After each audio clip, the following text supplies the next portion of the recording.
today, aren't we?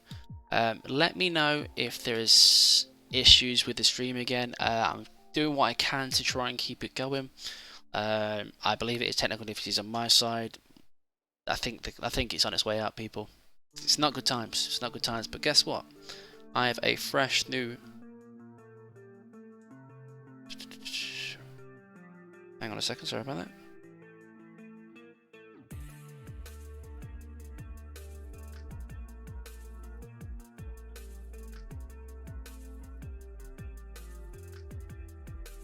So yeah, sorry, but sidetrack there. So yeah, so let me know if there's issues. I'm going to try and jump in another game as I go along here.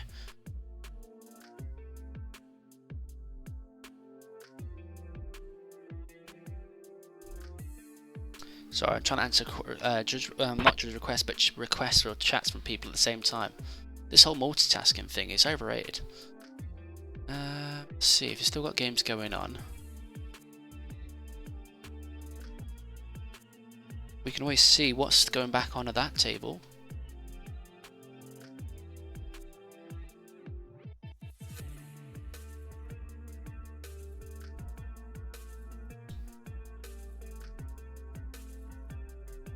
Okay, so here we go. Let's take two. Let me know if there's problems, people. We should have a better setup now, I think, hopefully. I've lowered the quality a little bit just to make sure it comes through a bit clearer for you all. But you need to let me know. I believe we're on to game 3 here, and it looks like a promising position for the green player again. But you know what, I'm not going to take it away from the yellow player after the last time. Oh, there he goes. Fingers crossed indeed. And as well, how are we looking so far? We good?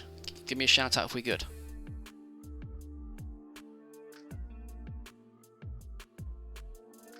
Much better. Oh, that's what I like to hear. I have lowered the quality slightly, just make it look a little bit quicker for you all, because I don't like talking 10 minutes in the future from you all. It's tiresome. I have to then catch up with the fact I've said a question ages ago. But, so back at it. Green has just lost two of its things on board, I think there, a Terriermon and the Rusty. Awesome, awesome.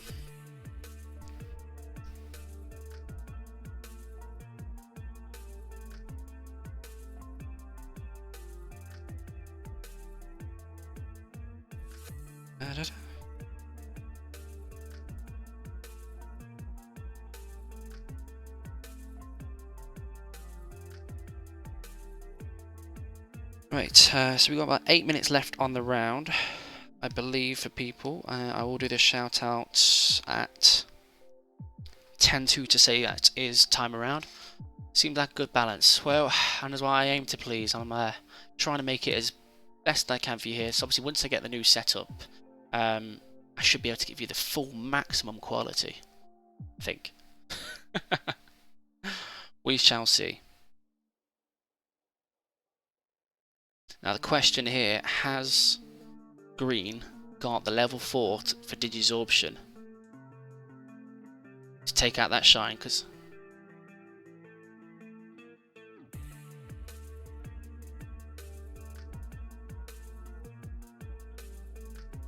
awesome, Blaney. That's what I like to hear, Blaney. This is good. No buffering. We don't like to buffer.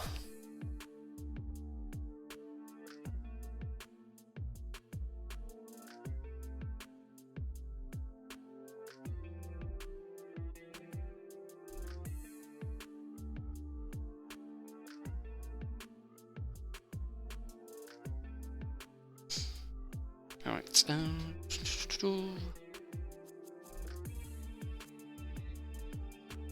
it's just the irony of yellow itself, though. It's like if you see those pieces for the Shine Greymon, it's such a deadly deck to deal with. Having it come down and just clear the board and stuff.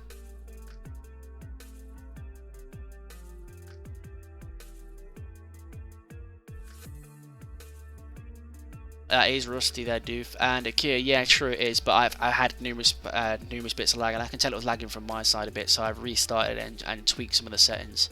So we should be golden now. Oh, that Eden's Javelin comes down again.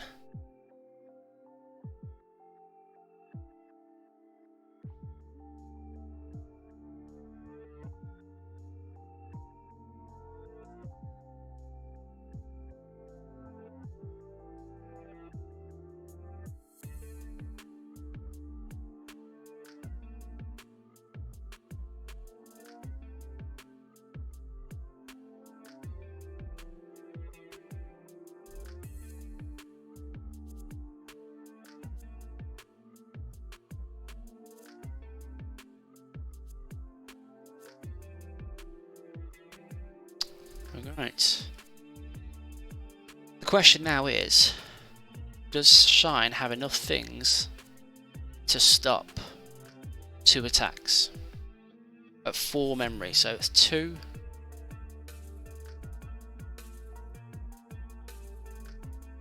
At 4 memory. So if you drop a Sukaimon for 2, up into a Unimon 2, and then you could hardcast another Unimon, I guess.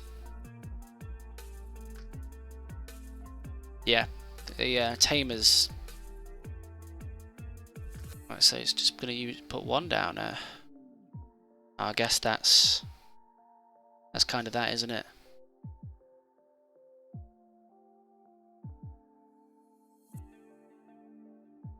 And there we have it. Green takes it in the end. A very good game though, very strong. But some of the plays to keep yellow in it, it's just a hard thing to deal with, isn't it? You know, having something take your resources for its own. Obviously, yellow has mass amounts of memory spare later on.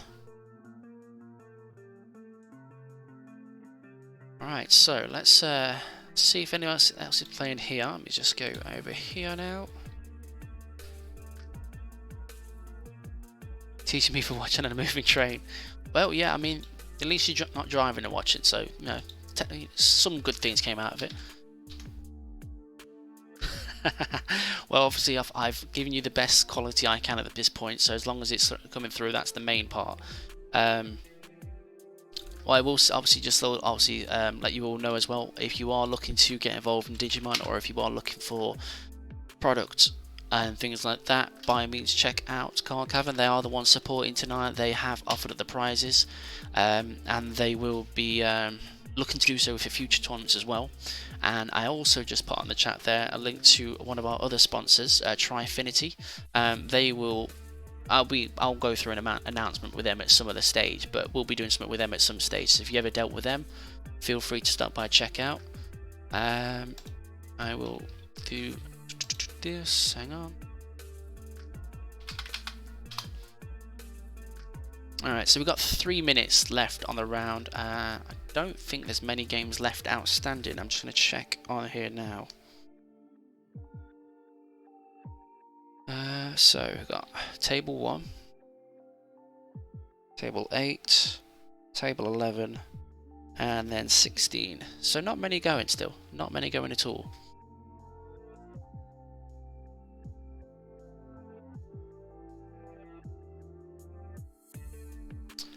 Just for anybody that isn't participating in the tournament now, or is in the tournament, can we refrain from jumping into tables whilst the games are playing as well?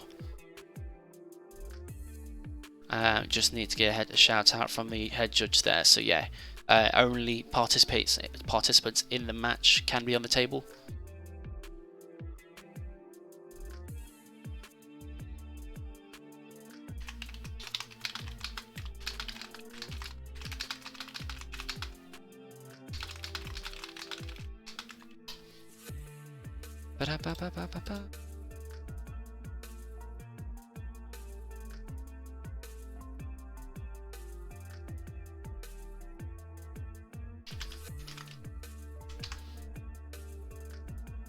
Okay.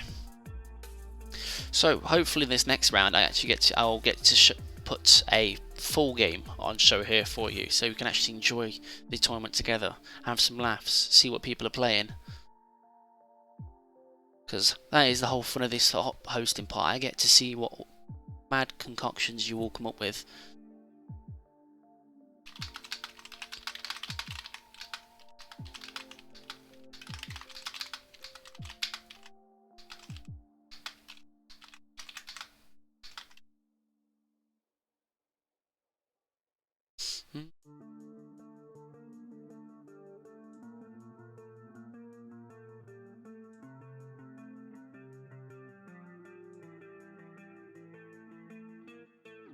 Ba-da-ba-ba. Okay, I want to hear from you all. What kind of matchup do you want to see next? You want to see a red match, Rookie Rush, Imperial Digimon, more Shine? What do you all want to see? I want to hear it from you lot, and I'll go searching.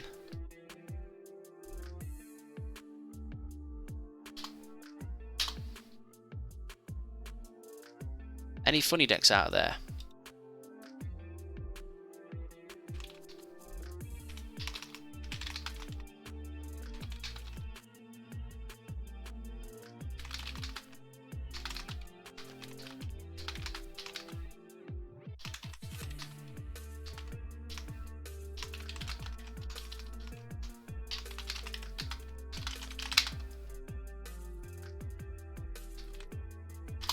Right, oh no, I missed the question. The question was, what kind of decks do you want to see?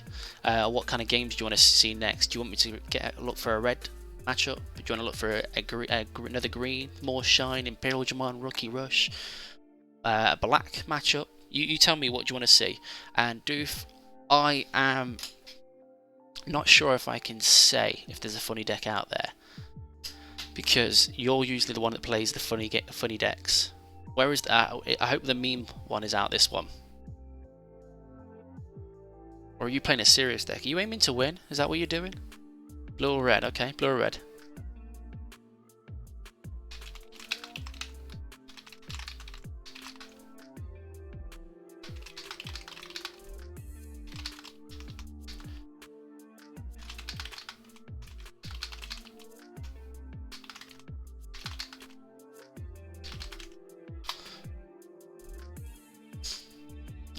My last opponent was so scared I was playing the silly deck.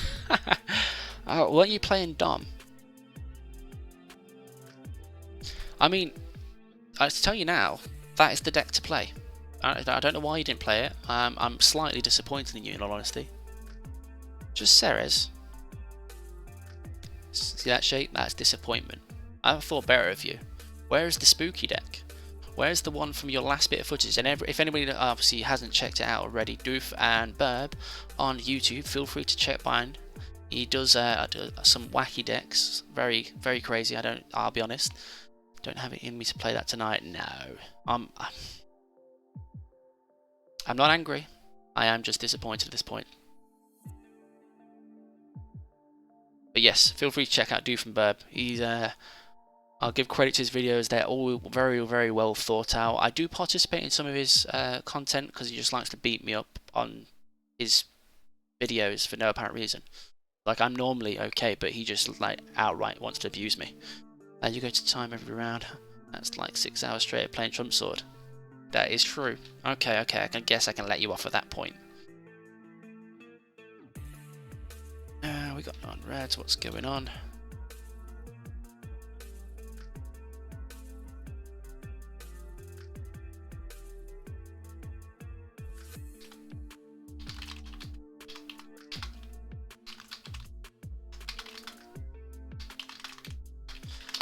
Alright, so I'm gonna wait until the next round before I find another game. But I am gonna try and keep an eye out, and I'm gonna go for a blue red. And as well, you gave me an answer, Doof. You made it hard for me to say because funny decks. Digimon deck.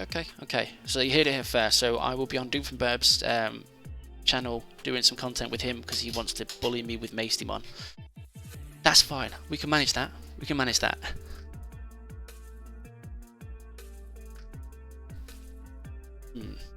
I'm just perusing the deck list now to see what we've got. James Winterburns. Alright, okay. You've said it. I'm gonna have a quick look now. Yes, that's true. You do make lots of rule mistakes without me. I mean, I was only having a quick browse of your content, and it's like, you didn't even get the full meme off to say you cleared the full board. No, because basically the ruling was de-digivolve. The word on it says if you go to level 3, you can't de-digivolve any further. But in the circumstances where there is no level 3 there, it's like you've Kaiser nailed, you Metal Garurumon, however you want to do it. If de-digivolves down to level 2 and it gets removed from the field because it can't remain on the board. So he missed out on the full board clear. I mean, come on, dude, you know these things. All right, I've got a heavy removal for James Winterburn by the looks of it.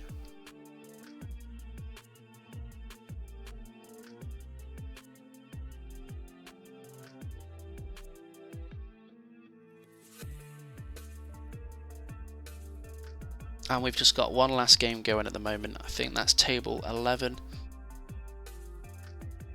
I've got the judge in there at the moment, but I'm sure he's got everything covered, so let me do his thing there. All right.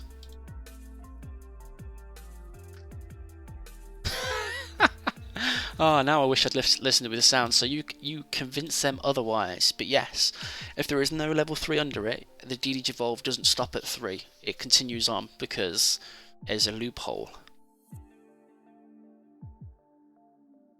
You should have left that part in. That would have made some priceless content there, doof. Wait, what? Explain, please. Okay, what am I explaining? Which part? I speak a lot. The DDG Evolve.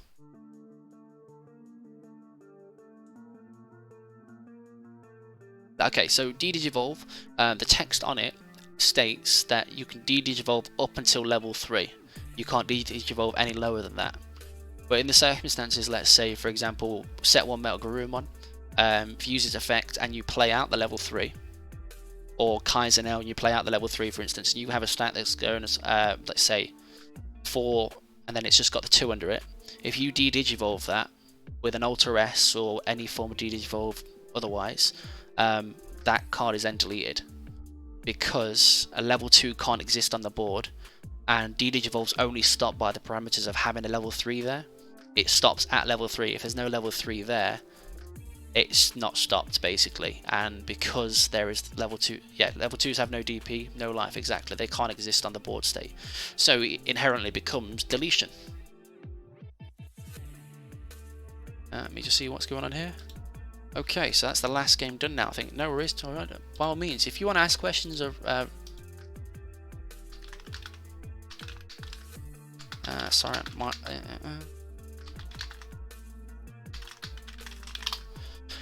yeah, if you want to ask questions on rulings, or if you want just general chit chat, that's what I'm here for. That's the part of my job tonight. I'm here for discussions. And if you don't talk to me, then I have to talk to myself. And I don't want to be that person, people. I'd rather not. Okay, so we're going to put the next round up. And then start getting these posted out.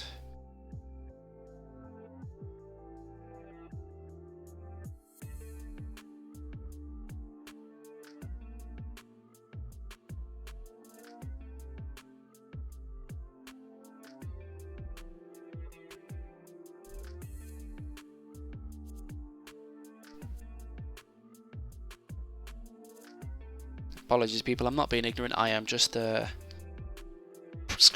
screening pairings and that for people. What happens when Black War Greymon attacks a Digimon with the same DP as another Digimon? Does it just restand? Yes, it would restand. Because technically, as long as it's attacking the highest DP Digimon on the board, the effect would still restand on it. It's only if there's a difference in the DP. Otherwise, that would make Black War Greymon worse than what he is, and I love the card. But sadly, when there's things like Omnimons in the meta in that, and he's 12k and Black doesn't have ways to buff DP wise, it's really, really harsh. I'll catch you after round 2. Yes, Doof, indeed. Let me just paste these up now. Sorry, people. I am be back with you momentarily.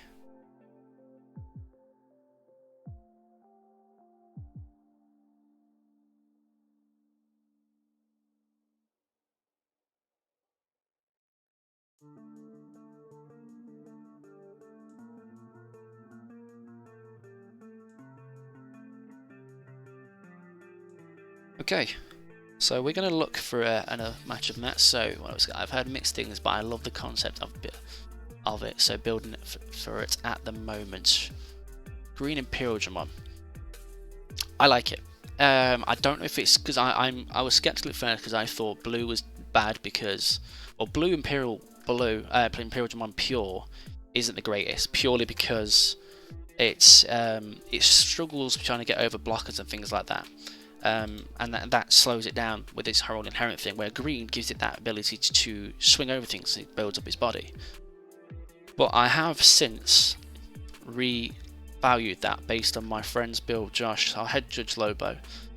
We played in a local tournament on Saturday, and he's tweaked his build and that, and it's kind of a mixture of a couple, like a Blue Omni Imperial kind of thing. I am going to look to talk to him about doing a deck profile for it. But it was very consistent, it was aggressive, it had options, whereas if you go pure blue Imperial Digimon or pure green Imperial Digimon, you don't have as much flexibility and options to do other things. So really I think they're both good for different reasons, and I would say build them. The best advice I give you is build every deck you can think of and play it. That way you will know exactly what the deck does, and if you ever have to play it, it gives you extra knowledge and matchups, so it's always good, it's always good. Okay, so we are going to go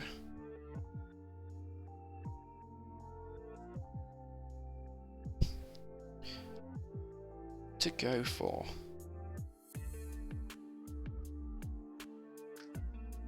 okay, let's go table 16 for James Winterburn as somebody requested, Blame requested earlier.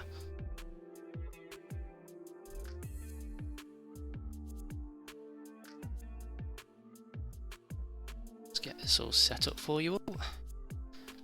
Let's flip him around a little bit. That's right.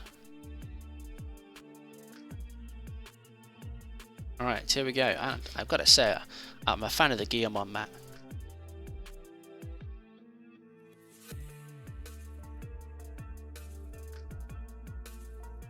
And don't forget, all whilst doing these things, make sure you've got a drink nearby. Talking so much. Oh, I can see he's a Dragon Ball Super player as well. There's a Vegex deck on the side there. Inside knowledge.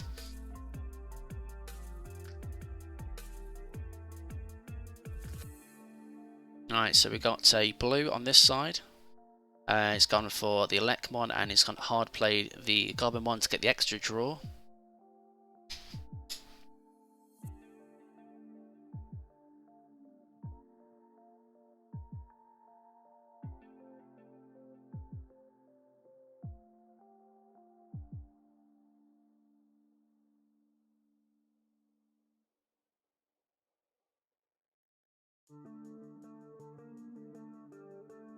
Right, there we go. And then we've got another Shine player. Oh, sorry, this might not be Shine. So this is the this was suggested by Blaine. Apparently this is an unusual deck, so we're gonna see how this plays out here.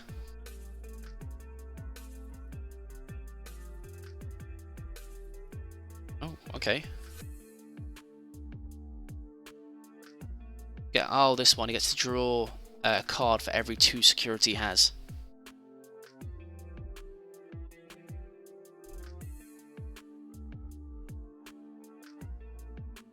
That's TK, okay. So, still 50-50 if it's not supposed to be Shine or not. I've looked at the list, so I couldn't quite see the full image. There's a Magna Angemon, which would lead me to say that's not going to be a Shine deck. This might be yellow power reduction, if I'm right. Still, I've never seen the 2-cost card be used there, the one that lets you draw for every 2 security you have. Ah, and there we have it. We have Rookie Rush. Rookie Rush coming at you. This might be a short game, people. You hate to see it, you really do.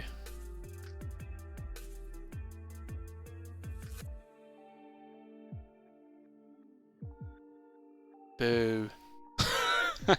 No, as I say to everybody, I've taken Rookie Rush myself. I don't see the problem with it. If you want to play in a tournament and it's a meta deck, so play it. You know, be surprised. It's not as some of the matchups aren't as easy as you think to win, because normally it's just swing, swing, swing, swing. But as soon as your opponent starts countering that, it's quite problematic to say the least.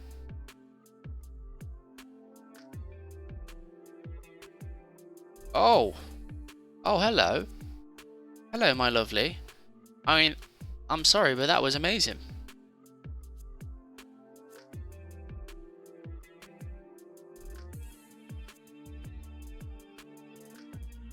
I think the Rookie Rush player just got slapped. So I think that card, you know what, whilst I'm doing that, hopefully this doesn't load on this side, it probably will knowing this, hang on a second. Oh, let me just do that, it's my bad, sorry I'm loading up a thing at the same time.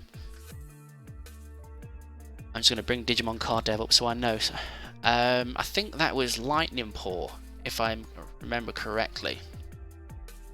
So I'm just going to bring Digimon Card Dev up, and we shall see together.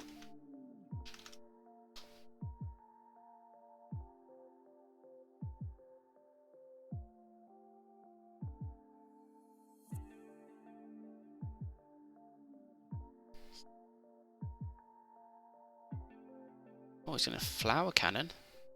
No green on board.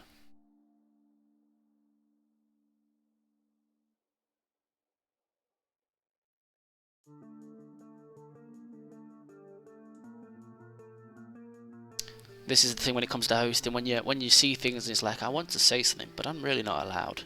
I'm a secondary judge, but unless I'm called to the table, it really is not my place. So, lightning.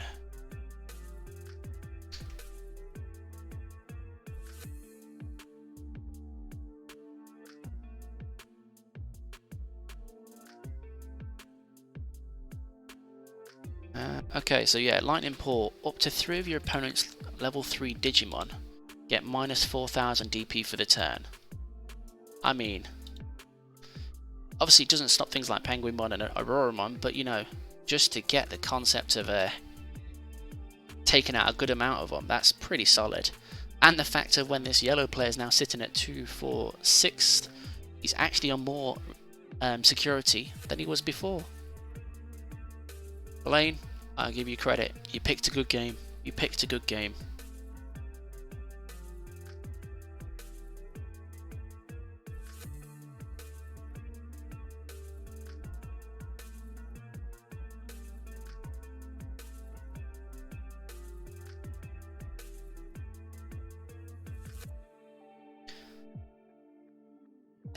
That's too bad, and as well. No worries. Well, you've followed and subbed. I do content like this on a regular basis. As I said, Thursdays and Sundays we do local tournaments. So if you do want to stop by, get involved, by all means, we encourage more people to play the game. So stop by.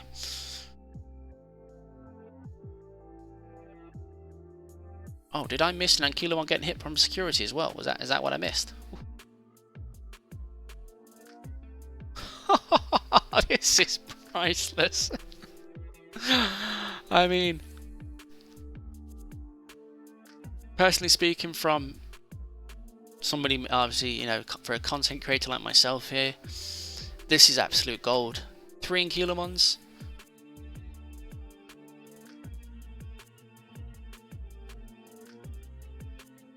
Rigged, yeah, definitely rigged. One moment, people.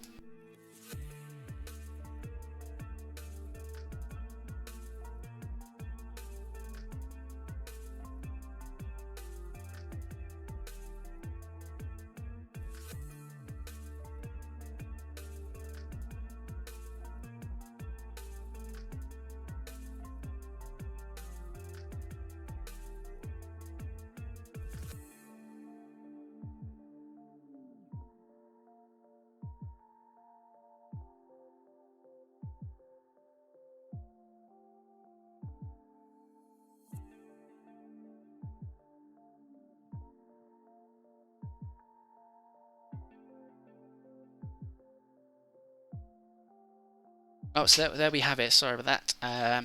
Yes, Valdalhart, it did seem pretty rigged, recovering those and then getting that to come off. But, you know, that's the way it played out. It was almost kind of like karma for Rookie Rush. Oh, days. The But yes, for anybody who hasn't or haven't informed already, by all means, don't forget to check out my YouTube channel for the giveaway I'm doing on this channel, and my Twitch. If once I reach 50 followers on here, I will be giving away a sealed blue starter deck. So that does mean you get the booster pack that is inside. I have no idea what's in there. It could be a set 1 Omnimon, it could be an old Omnimon, it could be a Palmon. I have absolutely no idea what could be in there for you. But if you want a chance to get the starter deck, don't forget to follow and subscribe on my Twitch and my YouTube. All details are shown just above. And if you do want to join in any events like this, my Discord link is above as well, so feel free to stop by.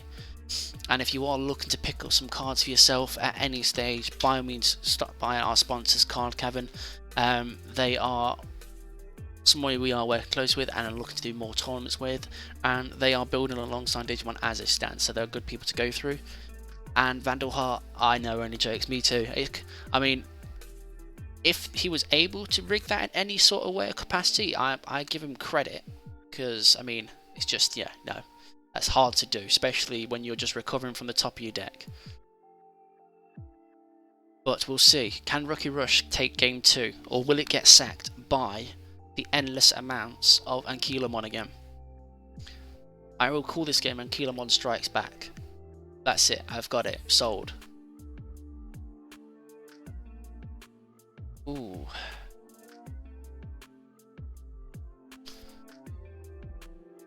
I mean, I don't think Digivolve in there for 1 would have been it's back out again. I don't think Digivolve in there for 1 with the Penguin would have been the worst thing, because he might have drew into something else for the following turns and that. You know, because he needs to remember he's cycling through as many cards as possible. That's the aim. Gallantmon. All right. Lane, colour me intrigued. Yesterday on PPG, someone playing Omni Red did a 4 security attack, and hit Positron Laser on the 4th security to lose the game. Vandalheart, I played Rookie Rush in the PPG tournament not long ago, and it was against Red Omni actually, and they got sacked by Positron Laser for game. Feel free to, it's on my channel, on my YouTube channel, feel free to check that out. But yeah, literally my first game, the person I played against had game on board. They had a Red Omni, they had a Dark Tyrannomon. They needed just to swing for it. The first check it was Positron Laser, which said no to the rest of the attacks. It was truly a blissful moment for me, because it meant I won.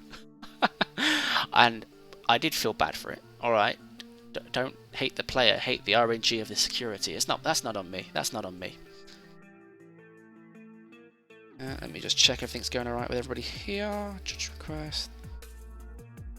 Table 7, no show. Oh, that's a few no shows.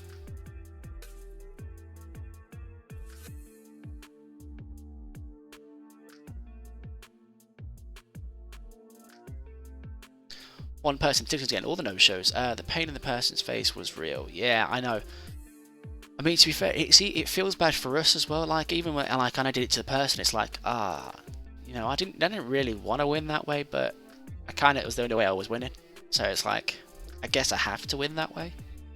It's just one of those. You have to accept it, and that's the beauty of this game. It's the security is really the biggest threat as to how it's going to punish you. Because you've got red for the Gaia Forces, you've got blue for the Hammer Sparks, but all these things that could just say no. And that's basically it.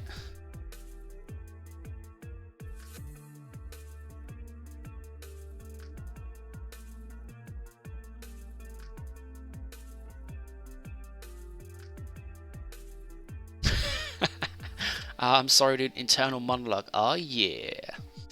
I mean, I'm pretty sure that's how you said it in your head there, so I'm mimicking you. Oh yeah. But yeah, no, you have to do some monologues like, oh, I really didn't want to do that. I did. I wanted it to happen that way. It makes it so much better for me because I won in the end, but you know, I'll win with grace and modesty. As all card game players do. We won't be too blunt.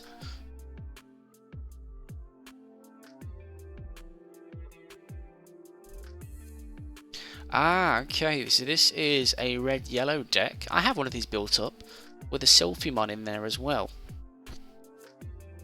So this deck, if it's got Valkyrmon in that as well, is literally designed to destroy Rookie Rush. I mean, if that isn't cold irony, I don't know what is.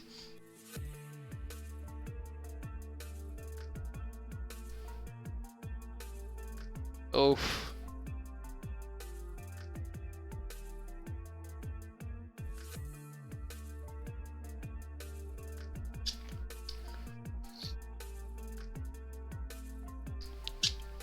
Alright. Salamon's going in again. I mean, literally.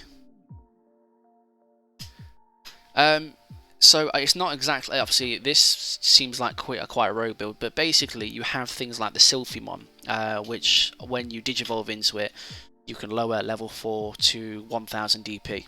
And then you run things like the yellow stuff at the bottom, which on the swing you'd lower something by 1000 DP and things like that. Is generally the generic kind of red-yellow one. Obviously I can't say for certain with this one. But then you go into Sylphimon, then you have Valkyrmon, which is kind of like a volcanic, but cheaper. Doesn't obviously kill everything that's 4k or less, but it basically, when you digivolve into it, it kills a 4000 DP Digimon or less.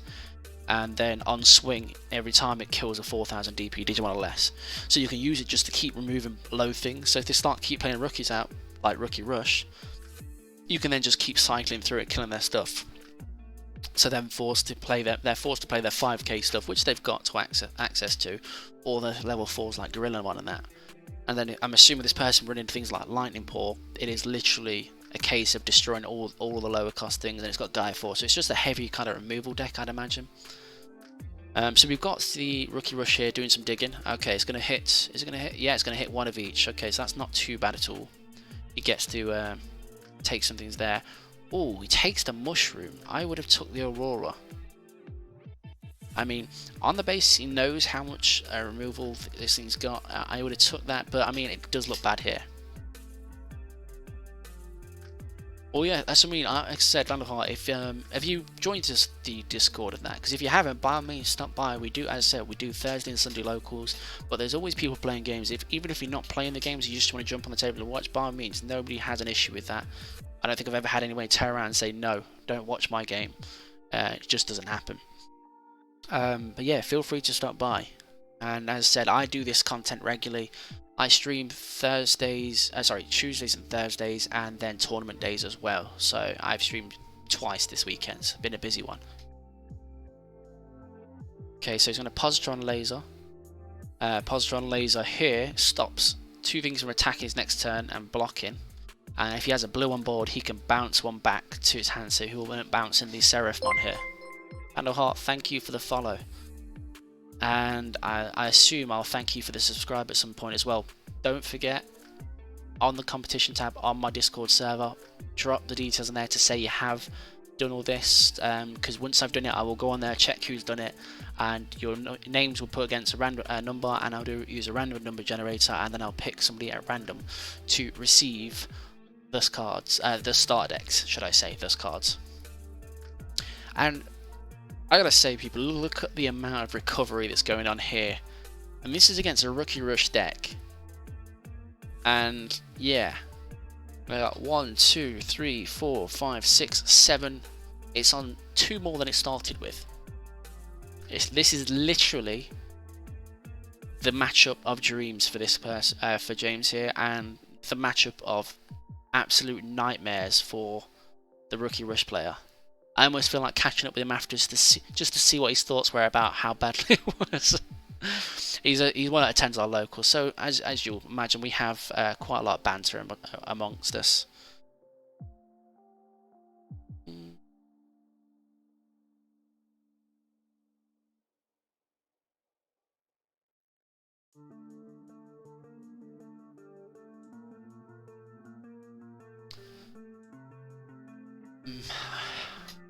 So Hammer Spark. I mean, I really don't think there's any real way to keep rushing this. I honestly wasn't expecting this sort of matchup.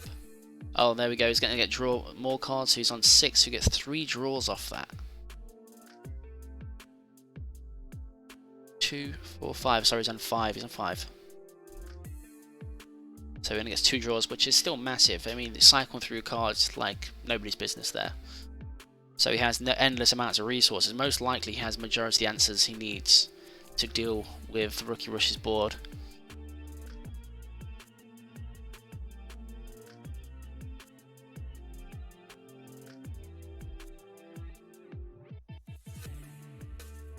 But I don't think there's an answer here. I can't physically see one of them.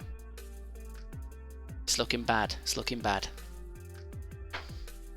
Excuse me, people. I've just had my lunch brought to me as well. So if I'm eating on stream, don't judge me.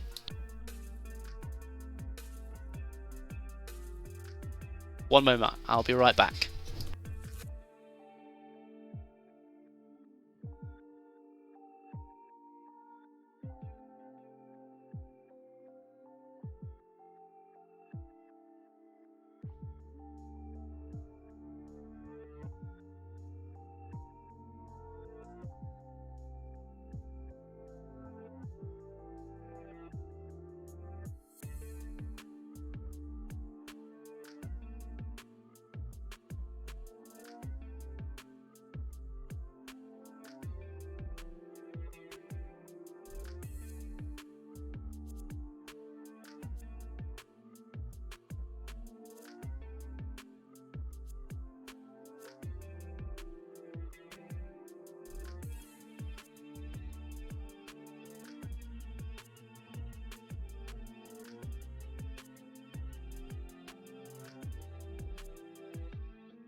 I'm not eating on stream.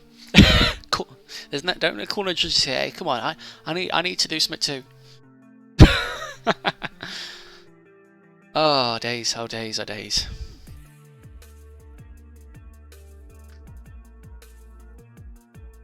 I'm just gonna jump in here and say hello. Hello. I want to say that has got to be the best content I've had for this my stream so far. You got counted so hard. Oh man, do you know what? It was like I was like, oh, I'm doing all right, and I was like, you played that one card, and I went, oh, for fuck's sake, what the board? And I went, cool, I can build back up again. That's not a problem in the first one. And then I was just like, couldn't quite recover after that because he was just recovering so much. My God, that's like ridiculous amount of recovery. I mean, I've already got the name for that video picked out. It's called Keelamon Strikes Back. Oh man, it was just like the amount of recovery is like, cool, I've taken you down to 3, sweet, and then he goes, right, cool, do this. So I go back up to 3, and I'm like, for fuck's sake. Oh yeah, no, but then he was hitting security and he was getting Digimon off it. I was like, oh, this is priceless. Do you know what? If you hadn't have got those Digimon off of security, I think I would have had the first. I would have had the first one if you hadn't have kept on getting those Digimon out from security. I was like, oh for God's sake!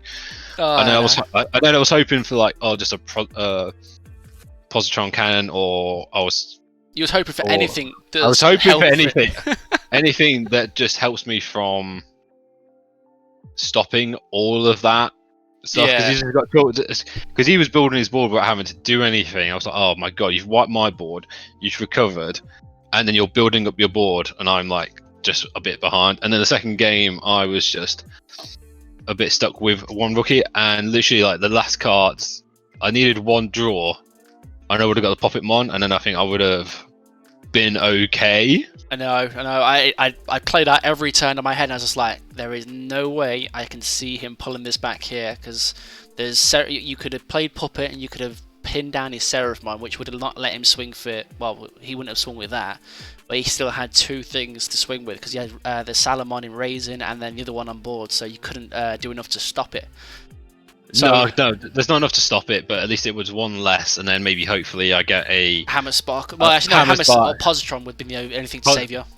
Yeah, Positron, or a Hammer Spark, or something. You know, it's just a flower. You know, something. Anything besides rookies. anything but those rookies that come out from security. That was just man. And the fact is that he probably added them from his deck anyway, so they probably weren't even in security to begin with. No, he was recovering, and it's like, I've just recovered. I was like, me and the viewers here were sat here like, oh, this is rigged. I was like, how many kilos is he hit? It's like, they've all come off the top of his deck. Yeah, they really did. They really came off of it, and I was like, wow. No, well, all credit to what you got put up against basically the counter to your deck. That was literally built to destroy Rookie Rush. Yeah. Clearly, it wasn't meant to be, but well played. You did the best you could, alright? I don't mind, man. I've got one game. I've got one win so far. Oh, so you've got a few more rounds. Yeah, you're not out of this. Top cut all the way. I'd be very happy with top 5, if in all honesty, would be quite nice. Or top 10. Top 10 would be quite nice. Get you in a top 8 finish, so you get some prizing at least as well. So let's aim for that. Top 8. Yeah. So try and get some prizes out of my first official event. I know your events are official, but you know what I mean. Yeah. This is my first official event with prizes. Exactly. We will be having a few more of these going along shortly after, so don't worry. We'll get the chances. Is that going to be even after lockdown finishes? Yeah. This will be continuing after lockdown.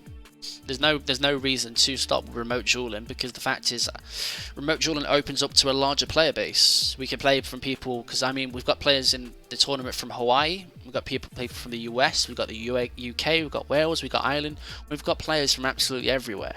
In other words, all the countries we can't go to. Exactly, and if you can go to a local game store, sure, but you'll all the ones I know have closed. Exactly, and the point being is you get to play against a massive selection of different players, and you get to improve yourself massively by the amount of knowledge they have from the areas they're in.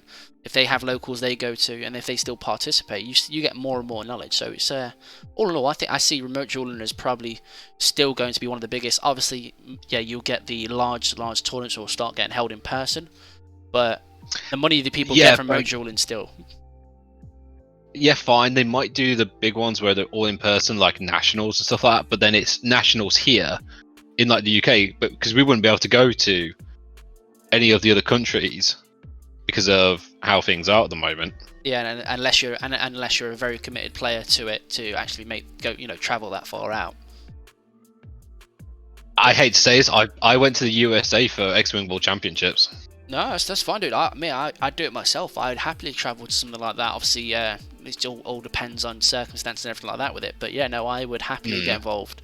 It's just one of those. You kind of just have to go with what you've got to hand. And I think remote dueling offers that little bit more, so people actually gain that player knowledge, more open player base, more different decks. I mean, that deck there you played against, I've got a yellow red variation, and that one's completely different to mine. Admittedly, I saw the yellow, and my first thought was, right, Shine. This is Shine. My first thought was, this is Shine, a Shine deck. Or maybe, well, no, that literally was it. I was like, oh, this is Shine. It could have been 1.5 Centaurus, or, like power reduction slash and things like that. Only a few things it could have been, and obviously, because funny enough, the only reason we watched your game is because I asked somebody for an interesting deck. And there's the person you're playing against got shouted out for it, so I was like, okay, we're gonna watch this. I was like, oh damn, okay, this is like the counter game. I love it. It really was a counter to it. I was like, wow, I can hit you for a lot, but then Yeah, you but recover. So I was like, the recovery part was just going, my god. And then you're doing he the was on Anguillimon. I was like, 7 security by the time he finished both of his games or something along those lines. At least it's 5+, or he's on 5 at the least. He literally recovered up to 7 in majority of the games, and it was pretty insane, the level of recovery. It was. The level of recovery was mad. Then he's just thrown in that one who like dies and recover. I'm like, what? Oh, I was like, my god, he's just throwing stuff in here to die and recover stuff. It was mad. Just a bit. Look, they're here. They're here finally. He's flexing Alter S's on camera. Okay. That's good. Well, you got 2 of them at least now. Well, no, if I really wanted to, I go, cool, there's an Alter S and Omni. I mean, let's not get me flexing, right? I'm not going to do that. I'm not that guy. No, I ain't got my camera's not plugged in, so I'm definitely not going to do that. Flex some muscles. Flex some muscles. Well, dude, I'm going to try and catch some of the games of the people there, but well played. It was unlucky, but don't forget you got more rounds to go just yet. Alright? I felt like I played alright in that, to be fair. I felt like I felt from the, I'm going to do the flower, and I went, oh, balls, I haven't got any green. Damn. Only one thing I would have said to you is, like, when you took two cards from the Davis, you took the Mushroom instead of the Aurora. With what he was playing against you, I know you'd lost at that point anyway, but with what he'd played against you so far, I would have took the Aurora hands down, because... in all honesty, I literally second-guessed myself at that point. My first thing was, cool, I'm going to take the Aurora, and then I went, no, I'm going to take this one, and I went, as soon as I did it, I went, why didn't I take the Aurora? Yeah, always take the Aurora. No, I just second-guessed myself, but part of me was kind of going, how do I recover? And I was like, I just couldn't, so... One of my viewers just said, tiebreaker be with you. Yeah, let's see if the tiebreaker helps him. You've got some support here, Kyler, so I'll let you crack on, mate. And I'll catch you next round. See you next round. Alright, so let's see. We're gonna jump in on a couple of the content creators. Turn. I had the to play around Eden's Javelin. Yeah, that's true. Yeah, the lightning pole would have taken out the Terriermon. Yeah. I think they finished, so we'll move on to the next one. How long have we got left on the round? Actually, that is a good question. We've got 19 minutes left. We could still catch something here. Let's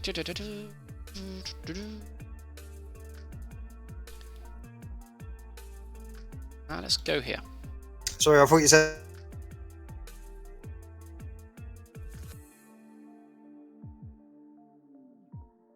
Alright, there we go. Everything's alright. Okay, so we have a red Omni, I'm going to assume straight off the bat, versus black. Don't know what kind of black it is.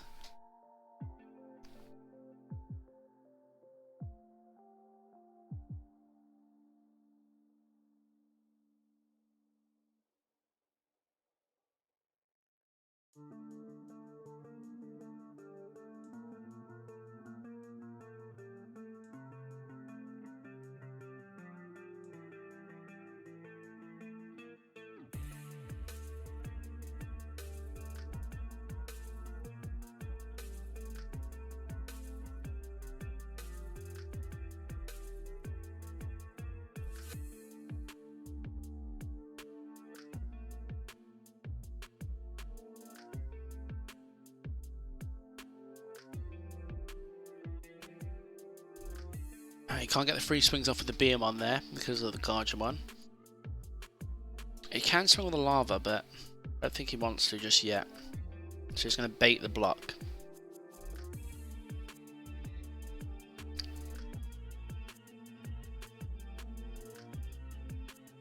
And he's hit a tie. That's pretty big. That's pretty big there. So his Beamon stays alive.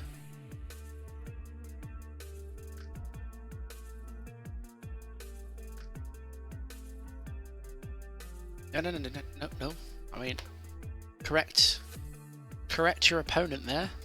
He's alive. So yeah, the dream of Beomon there is the fact of the card will either give you memory or it will take a security with it and either live or die. It doesn't really matter, that card. It's like playing purple in red.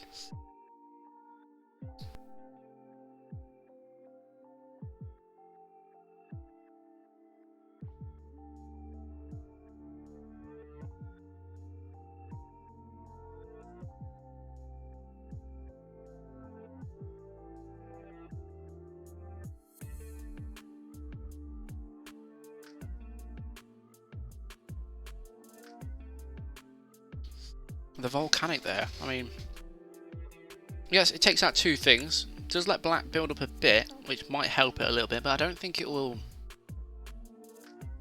Well, it depends on what kind of black is playing, actually.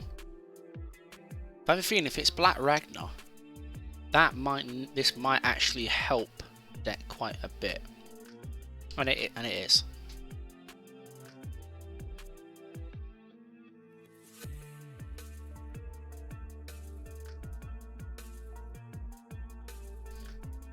And he's got the full works off with it.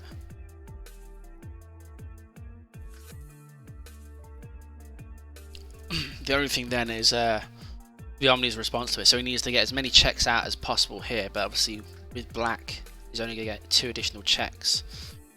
So the best thing you can do here is take out the Beomon. It takes a body off board for it.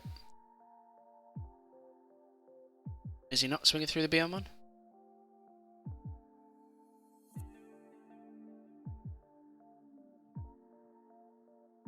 Okay, he's not swinging through the Beomon. And he's hitting Omni. Pretty sure that is... Yeah, that's that shut down. Oh, that is hurtful. That is hurtful.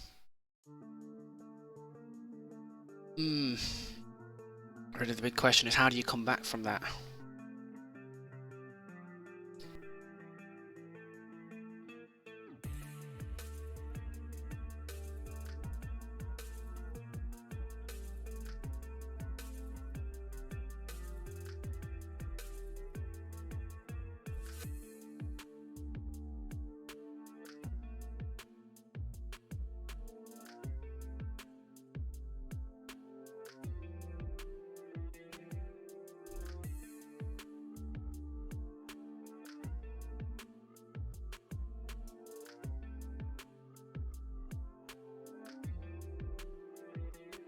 Oh, I just thought of something interesting there. The black player just gave up his things for nothing. So I believe he had a Commandramon, was it a Commandramon and a Greymon he had out? Somebody correct me if I'm wrong. Basically, if I remember rightly, he had the tie down, so his Greymon shouldn't have died. It was at 5k, so it's out of reach of the volcanic. But then again, this is what it comes down to. If you got to keep an eye on these things here, because it's not down to your opponent just to let you know. Because obviously they're trying to do things to plus their advantage. It's not necessarily their fault if they miss something like that. But yeah, that's an interesting one. He actually, the Greymon actually stayed alive because it would have been 5k on his opponent's turn.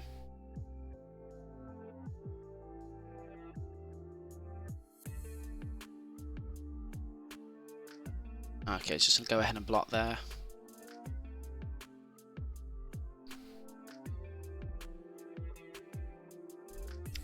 I mean, it probably would have went straight into an Omni after all that, with the volcanic anyway. But if he didn't block and if he had no Omni afterwards or blocker, I would have probably turned around and said, don't block. You get to reset to 3 anyway and go into level 5 and swing with everything. That would be the overall dream. And it's gone to Blitz there.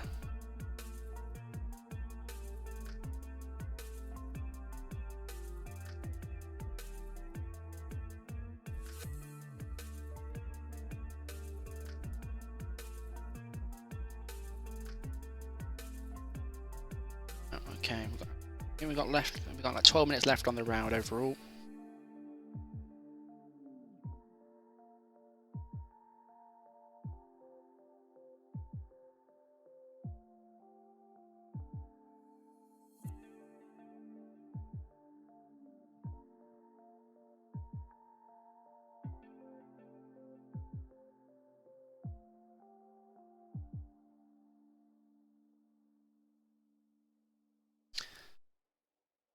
Yeah, no, he should have clearly run through the Beomon.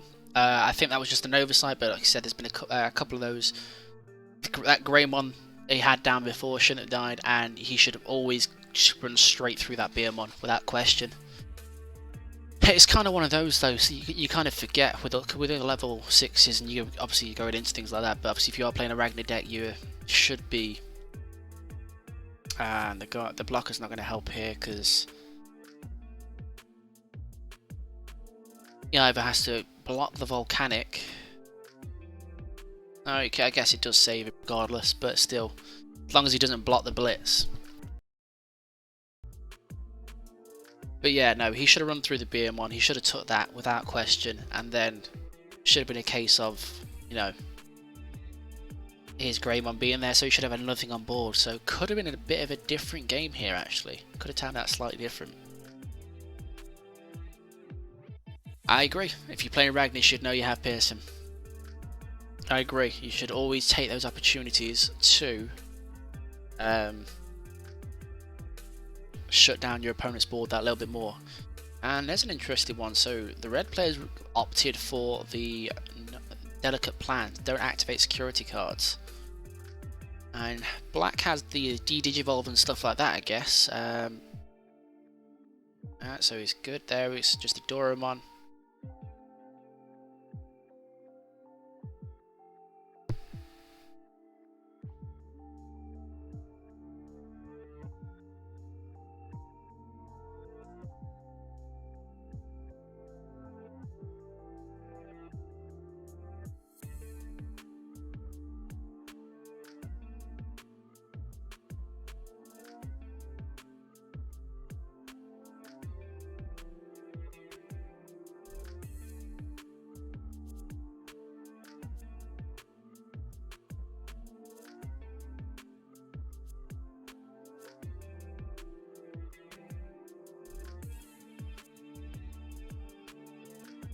Not sure if that's game 1 or 2, or if it's game 3.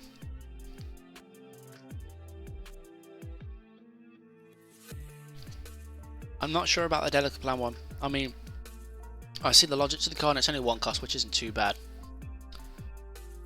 It's space in so many decks now, just to try and fit things like that in. But he took the game here. He took it well. He took it well.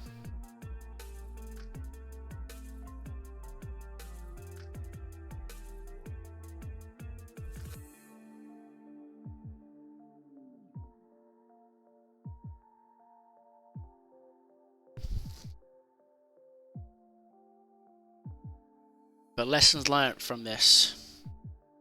Always run through things with Ragnar. You've got the piercing, check the card.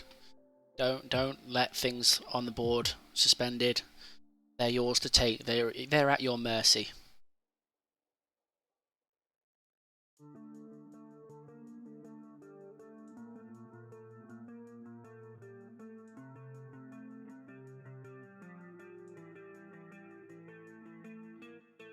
I think that was, yep, that was game there.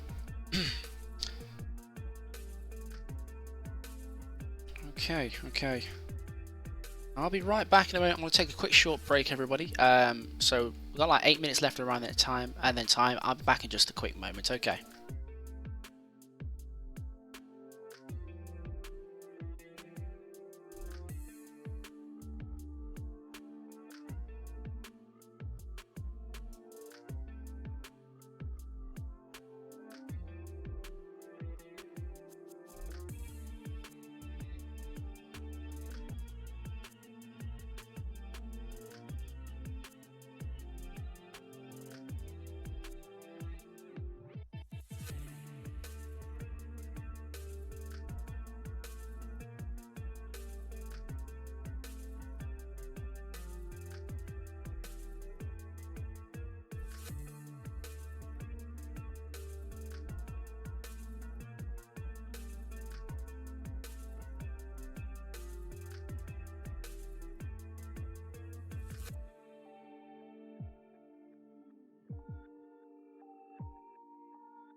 There we go. And I'm back. There we go. So, oh wait, what did I miss? Can I just ask, at what point is it considered time wasting if my opponent hasn't made a move in 5 minutes? I mean, 5 minutes is an exceptionally long time. Most people tend to like to remind you, saying they're thinking, because obviously with this there's not much interactions between turns, so you do have to take a fair bit of time to predict your opponent's turn with how much memory you're going to give them. So you are expected lengthy turns. But I mean, if you have concerns that they are time wasting, and you feel like they're not doing anything to obviously escalate the game itself in any form, call the judge. You're well within your rights to. Obviously, the judge will make a ruling based on it to say, okay, can you try? They'll more than likely just come in and say, can you try and run your tail along a little bit on that basis. But there's no harm in it if you feel they are wasting, and if they're doing it again and you made a request and the judge feels it's thing, they potentially can look to rule against them, in the sense of if they're time wasting, they'll be given the loss. But it's kind of a hard one to.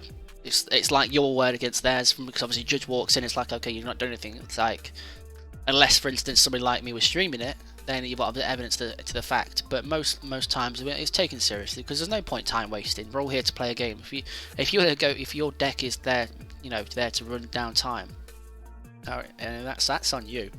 Or if you lose and don't run down time just because you know you've already lost, play out the game, learn from your mistakes, and move on. That is the best thing I say to anybody. Because I've just the reason I left there for a moment is I had a conversation with the person we just watched, because a lot of these people are my locals. I kind of spent a bit of time trying to help them learn the game as well, help them improve, pick up on things. So I did have a conversation about the Biomon he didn't check, and the fact of he had game. So just to go back to it, so if you recall rightly, the Greymon was on board, he vaulted, but he had the Tire Tamer down, so that should have been 5k Greymon. So that would have survived. And then on top of that, the next card he played, what he digivolved up into was the Metal Greymon, so he got the security attack +1, hence his last check he died to the Omni. If he'd had the Greymon still there, put the Metal Grey on that, it would have jammed the Omni, which means his Ragnar would have still been on board, which means his opponent would have had to do more to get rid of his stuff. And if you digivolve with Blitz, if you digivolve Ragnar down by 2, it still stays at level 6, because it will just go down to whatever it was, so the Bright or the Durand, which, however, to be honest. So it's a little bit sad that turned out there, but this is one thing I'm quite thinking about, is always consider board state. Make sure you're aware not just your opponent's board state, your own board state, because you want to get a good idea of what your cards can do and what your cards are doing for you. I believe we're just waiting on one game now.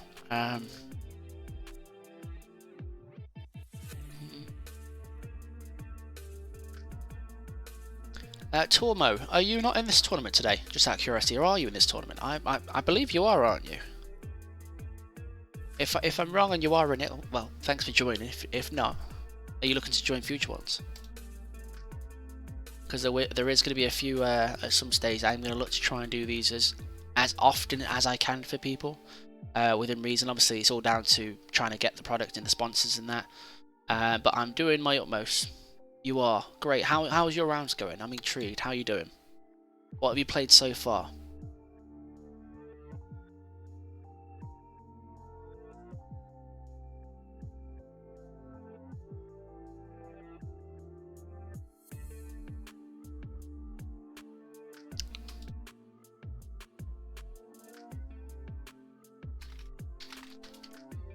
I'm currently 1-1. Okay, nice.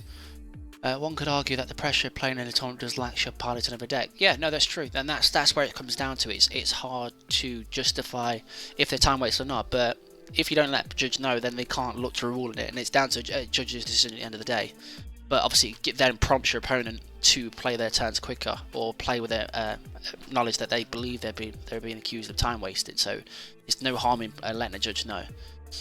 First was Red versus Red. Great game, went to game 3. Nice. Second was an Argo Ceres Turbo. Ooh, and he drew the nuts both games. Okay, so yeah, I mean, Green's obviously Red's good against Green, but yeah, even sometimes if Green gets everything it needs, it's hard to deal with.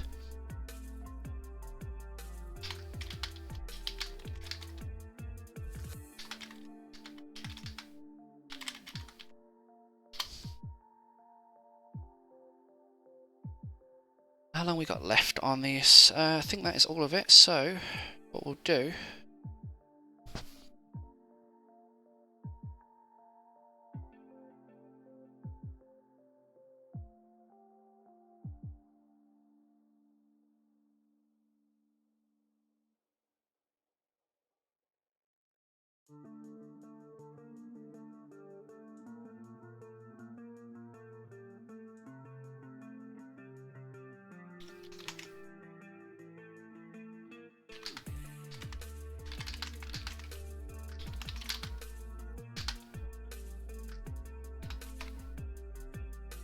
We'll start the round at 5 past. I think that's fair. Give every a couple of minutes break to do what they need to do, and I'll just get the parents print screen for people.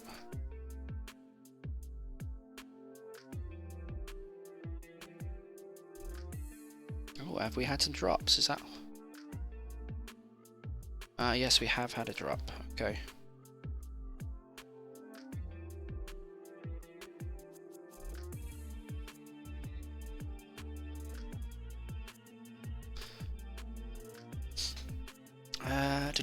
Game 1 he hit Sarah super early, had everything he needed. Game 2 he had 2 separate Banchos for my Omni. Yeah, Bancho's gonna get you. You've got to be careful of those Banchos. I mean, Green may have a bad matchup against Red, but Omni has a terrible matchup against Bancho if that goes off. Even if you block it, it still gets all the checks it needs and it won't die to the security, which is scary. But yeah, no, it's one of those. It's one of those.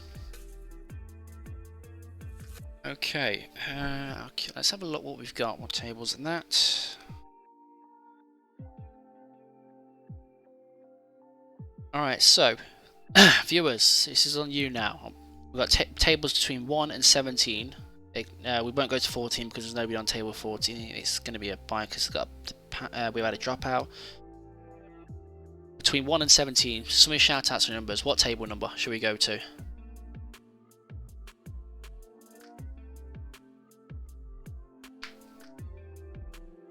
Or should we go and visit Blaine, who gave the shout out to the other game? I'm table 5, gonna tune out until I'm done. Okay, no problem, no problem. You tune on out, I will have a quick gander.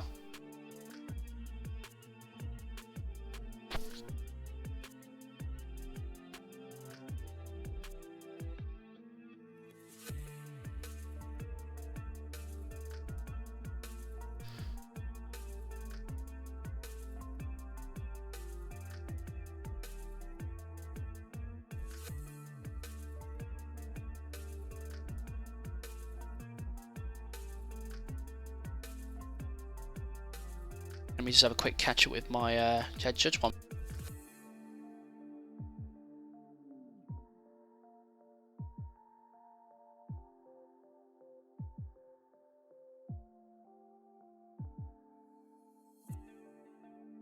How long do I have to wait for my opponent?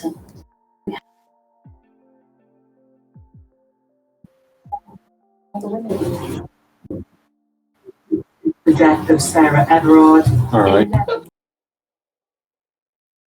Okay, bye. I'm good, how are you?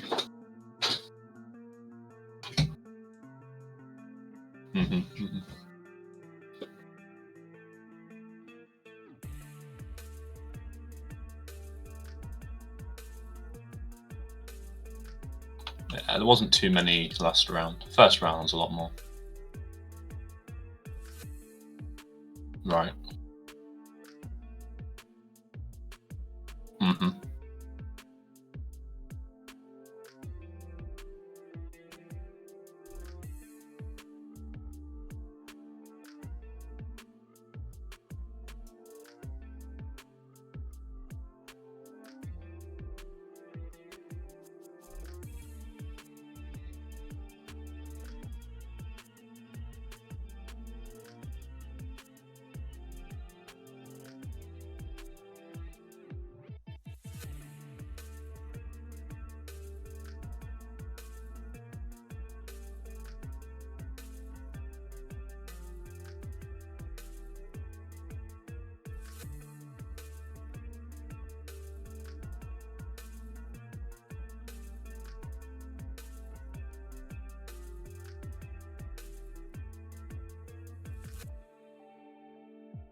Sorry, people. I was just having a quick chat with my head judge to make sure everything was going okay.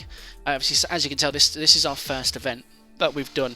So I'm just trying to get everything organised and everything going as smoothly as possible. So table number between 1 and 17 people. Shout out. What do we want?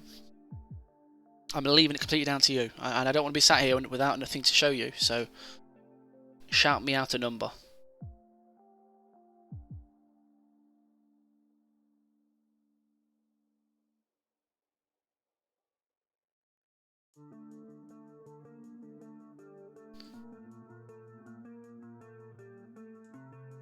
Alright.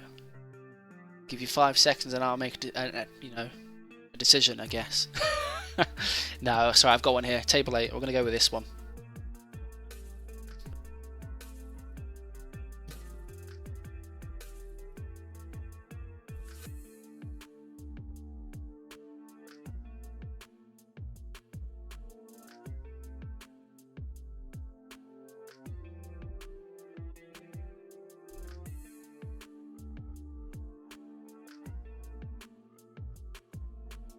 Seems to be some issues on table 8. Okay, we won't go with that one.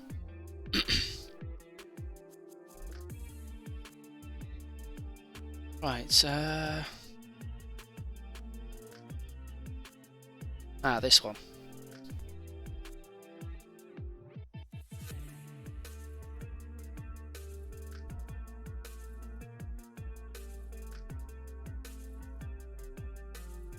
There we go, found one.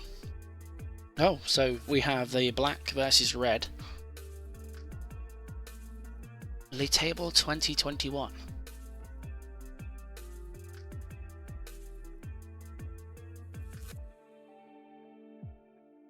Oh, the big guy force coming down there, shutting down that blitz before it gets out of control. I see. I gotta say, I love this guy's map on the bottom page. It's just, yeah boy, I'm a fan.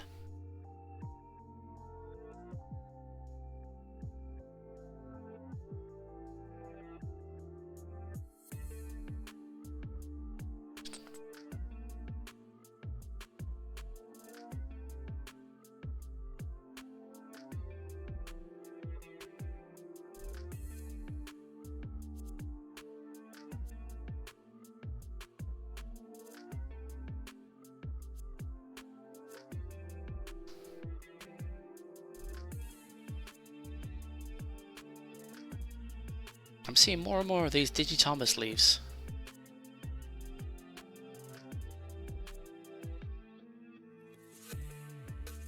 Ah, the cranium one. Alright, okay. Could have done with that a bit sooner against that Gaia force. I guess I want to save the Blitzcrank anyway, but still. It's a nice way to say no. Question here is, does red just start throwing things at security?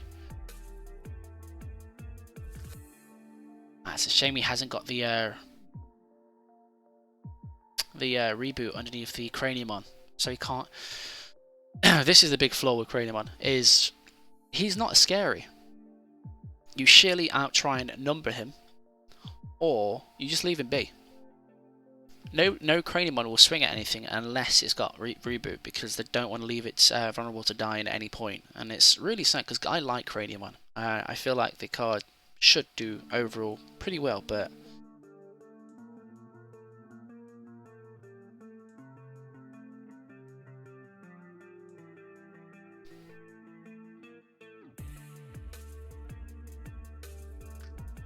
oh, that Alter S though. Oh, have mercy on me. That was somewhat beautiful to see. I'm not taking sides here. It's very often you see the red omnis and things like that just completely dominating black. When you get black with obviously access to an omni and you're just able to turn around and say nope, drop that, then it's pretty good. It's pretty good. Good job the person actually went for the tie the turn before. I'm guessing they were aware of what could happen. And it plays down a Groundramon. Put them on 5.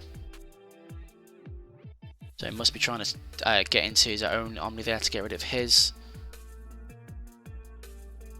Okay, it's got the Agumon there, so if he does go into the Craniumon again though, you can get that back into a good position.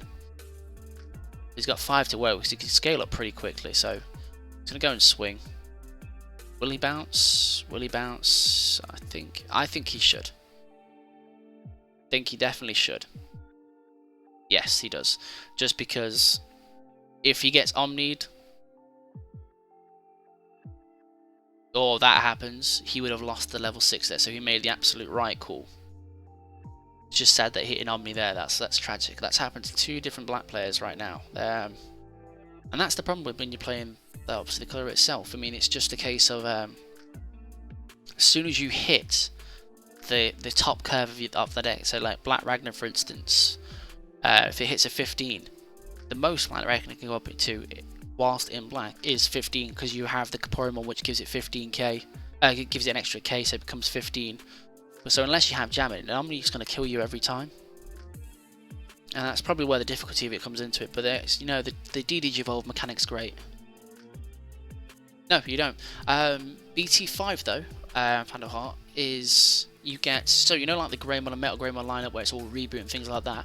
We get a Mac Galgamon lineup, which is you a level 4 exactly like Greymon, where you give it jamming if they've got reboot, which is great.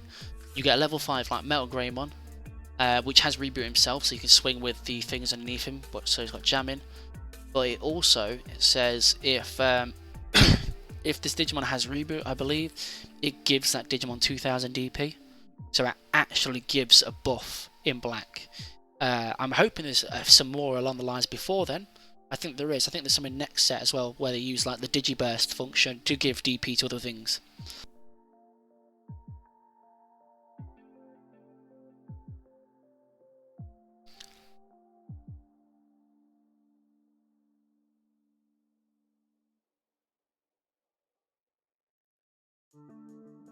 And it's Clockmon. Okay, so he's playing the Craniumon with the Ultra S at the top, which is the best way to really play it, because you need that hard removal.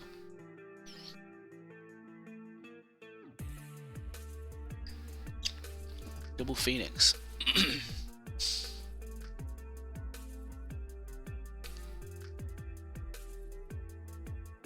Let's have a look at the placings right now. Actually, I've not even had a quick gander.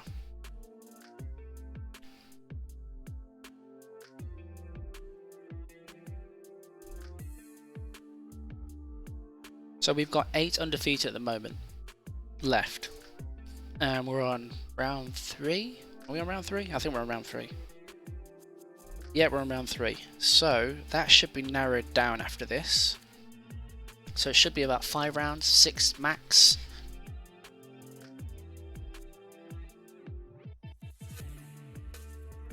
And the Craniomon's down again. Okay. The beauty here is Omni doesn't kill it. Omni Ultra S hurts it, yes, massively. But if he has a normal Omni in hand, it does absolutely nothing. And I've got to say, that's a beautiful moment when that happens.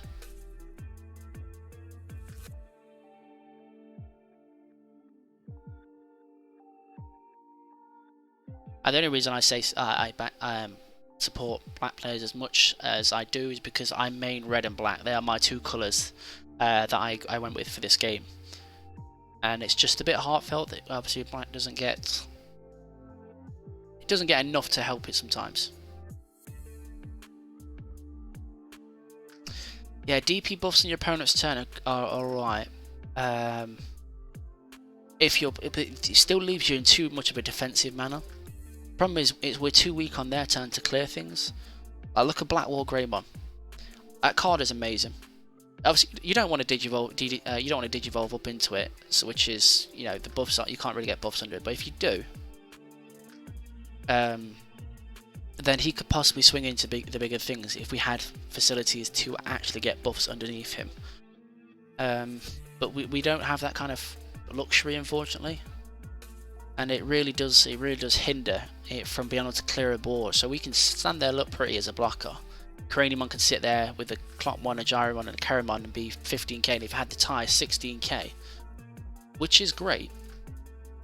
But an Ultra S then comes down and just gets rid of it, or they just outnumber it.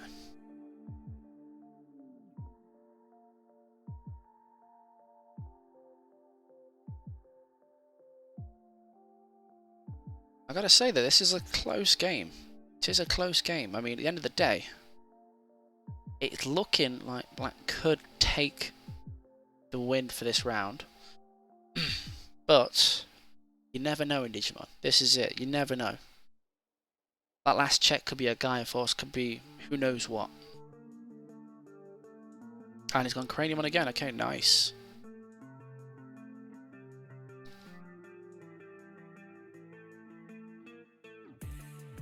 Oh, he's changed his mind. Oh no, he's gone Command Command, then he's gone for Cranium. Okay.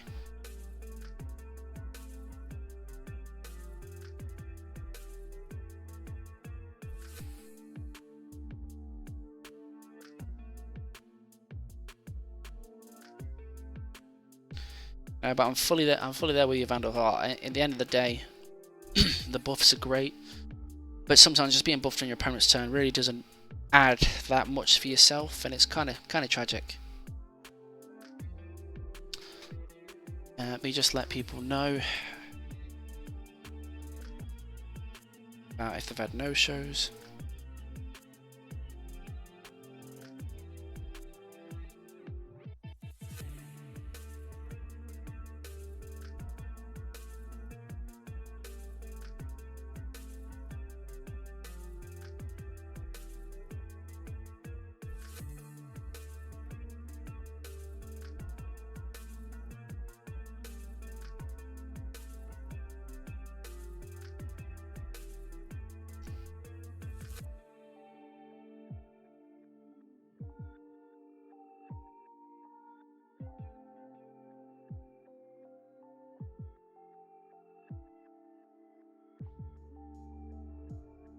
It would, but I mean the best sort of DD evolve at the moment is Alter S, and even that situation not the best thing. But Infinity, I think Infinity Cannon is one of the most overlooked cards. The fact that it can take it to strip it down to a level 3 can massively impact your opponent. Obviously, I know it's 6, but that's a lot of resources you're taking away from them. So I definitely think it's worth using. Why would I want to play Infinity Cannon? Because they're not always going to have the chain to go all the way back up. I had this argument for so long when I first started playing, and it was a case of I don't want to pay 6, I'll use Spider Shooter and I'll take them down by 1. Yeah, okay, you've taken one resource away from them, might not have another 6, but you don't remove the body. Yeah, that is true, you don't remove the body.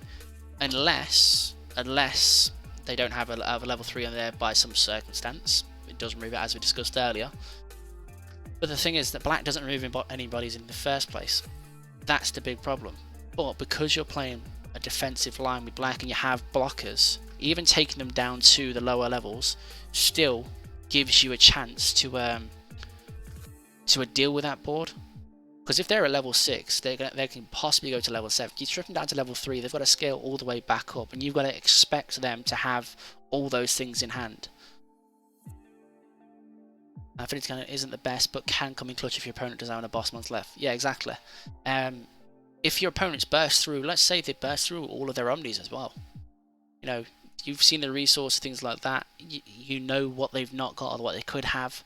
It is the case of Blitz Greymon is the best Infinity Cannon. We all know that hands down. Yeah, I agree with completely, Dan the man. It is just that case of alternative options, because let's say you're playing against Imperial Digimon, right? For theory's sake, you're playing against Imperial Digimon.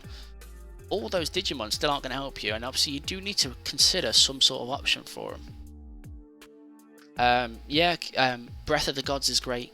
It stops another attack, which is great. But sometimes just taking away those cards, like if you take an Imperial one down all the way to level 3, they do struggle to come back from that. Because there's only you can only run 4 Imperials, and it's not going to be a likely chance they have them all in hand. Hence, the cards like Blitz Greymon are literally staples in majority of red decks, even black decks, because you're stripping your opponent of resource, and that's what DD Evolve's for. It's not removal, no, but you're still taking from them, and that's the real big point. There is only so many level 6s people are going to have in a deck, or so many level 7s they're going to have in a deck. So there is no harm in taking them away from them. And how are you doing, Dan? I thought you'd stop by. As I say, you were supposed to take part in this, but no, you didn't want to. Agreed, Imperialist Scare if you don't have the options. Yeah, exactly. And once, and the thing is, when you have when you know your deck so well, it's like I've seen every single option in my hand that's in my deck. Like for example, Red Omnis, they run like 3 Gaia Forces now rather than the 4 staple because they want Omnis over those. When you see 2 Gaia Forces in hand, or you've used 2 and you've got 1 in hand, whatever, however it's works out, or one's gone from security, it's another point. If you've got 3 security left, and you absolutely know they've got full chain of Imperial Digimon, and you've got no options, you can say goodbye to that one. Banai had to give Black a keyword, so they picked Digivolve since Red took real. I honestly like the Digivolve in Black. I mean, yeah, okay, it's not removal like Red, but it is, at the end of the day, that's not Black's thing. It's not removal.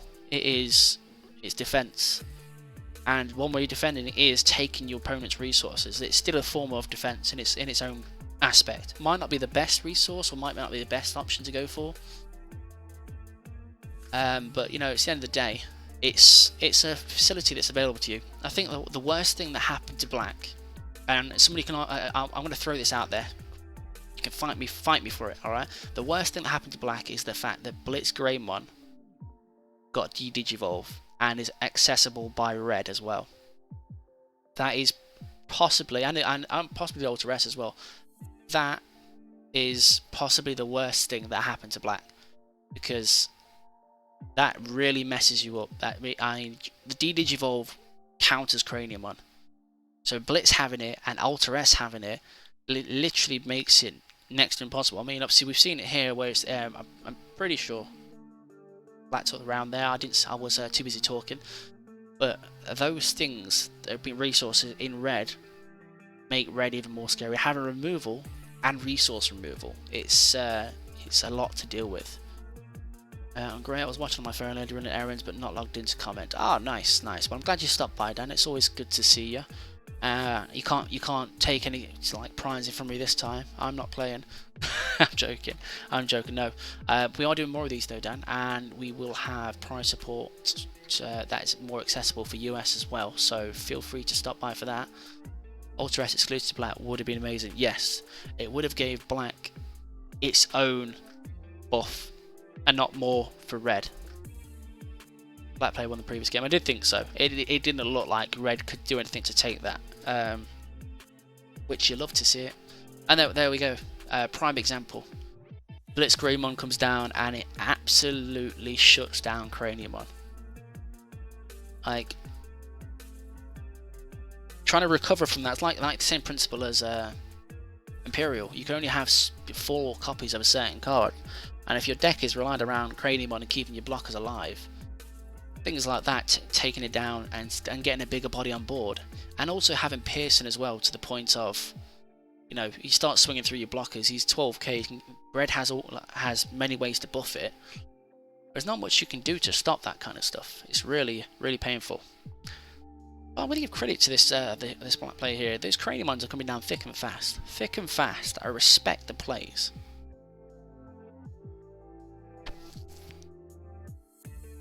And Blitz is just outright baiting it. It's like, yeah, block me, do it.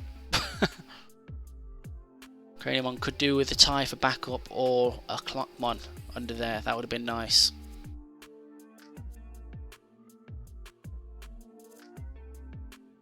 So as I was mentioning, Dan, if you are about, we will be doing. Do you know Trifinity? I mentioned to you before. They do my mat and all that. We're going to be doing a sponsored tournament by them soon enough. Next 1 to 2 weeks. I can't remember when. I've not set the date for it as of yet. But we're going to have some custom playmats up for grabs, and it's not going to be the case of pre-designed playmats that I've picked or anything like that. It will literally be the case of I will put you in touch with the Trifinity themselves, speak to the person who handles their stuff, and they will look to talk you through it and design the map with you.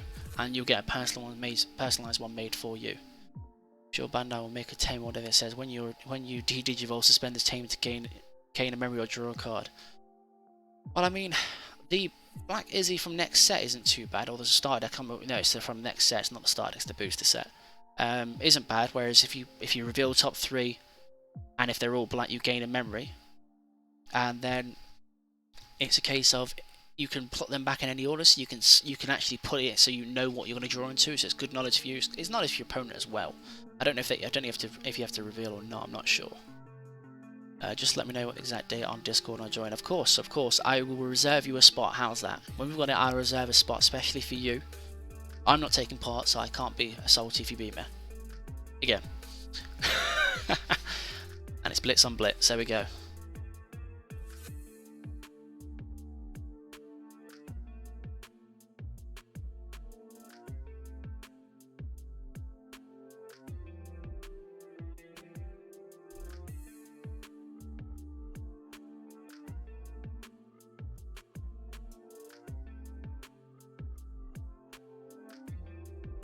Yes, that Izzy. Izzy is a good guy. You know, resets you to 3 and lets you gain a memory on its play, which is big for black because it needs those. But I think we've also got, if you want to play black blockers again, we've also got the starter deck one. Because I'm really looking forward to the black starter deck just because you've got the level 5 Megadramon, which gives inherent blocker now, so you don't have to go for the Bright Rudimon and that. If you were looking to play into those things, you can give things like Hyundramon. If you want to play Turbo level 7, you can give your Hyundramon blocker, and that up until you get to your level 7 and whatnot. And you've got the 2-cost Tamer, which is if you block this turn, you can tap it to unsuspend one of your blockers. So that's double blocks. That's pretty big. That's pretty big. And feeling special, of course, Dan. Of course. I mean, our games are always good. I'll give you that. I mean, you may have beat me twice at very crucial points. That's the only part I'm throwing out. The very crucial points. But I lost to a good opponent, and you're a top class player. So I'll give you the credit there. Bandheart, I can't figure out Megadramon and Machine Dramon are my dudes. Machine Dramon, it is sad to say, I'm there with you. Machine Dramon from set 1, it's disgusting to know he's basically outdated now. Why would you play him when Blitz is a thing? Okay, yeah, Machine Dramon hits 2. That's never going to be enough value to make him worth playing. Unless you know they had absolutely nothing more than Gordo in the top end. Yeah.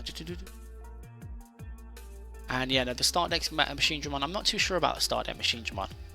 50-50, and it gives on Digivolve gives 2 things reboot, which isn't bad. I guess you could play in sort of an aggressive way with it. But it's going to be fun. Game 3 always makes me nervous against you. I mean, trust me. The fact you beat me when I was playing Rookie Rush, and you beat me because you blocked, so you bricked with blockers. That was hilarious. I was like, you bricked in the dream way. And literally, there was no better way for you to brick against me. But it was a close game either way. If I hadn't, you know what? I think about it now. If I hadn't, I've been so eager. If I'd left a green on board, I had the positron. I could have literally done a little bit more to shut you down, like stop you from attacking or blocking. But I'm bounced something back. But that was on me. I shouldn't have been so overzealous. Should have held back like I was supposed to. We might, and at that point, we might even got to game 3.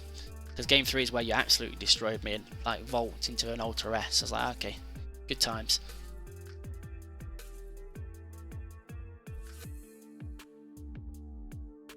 Whilst you're here, Dan, what do you think on the concept of mixing Ragnar and Omni together? So I've been playing quite a bit of Red Ragnar. Since that tournament, because I tested the winning guy's build. Honestly, I couldn't get on with that.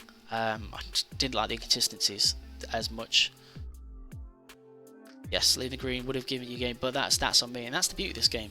Some of those little mistakes can literally cost you games, and it cost me a top 4 or top 5 spot, I believe. I think I would have ended up top 4 after all that.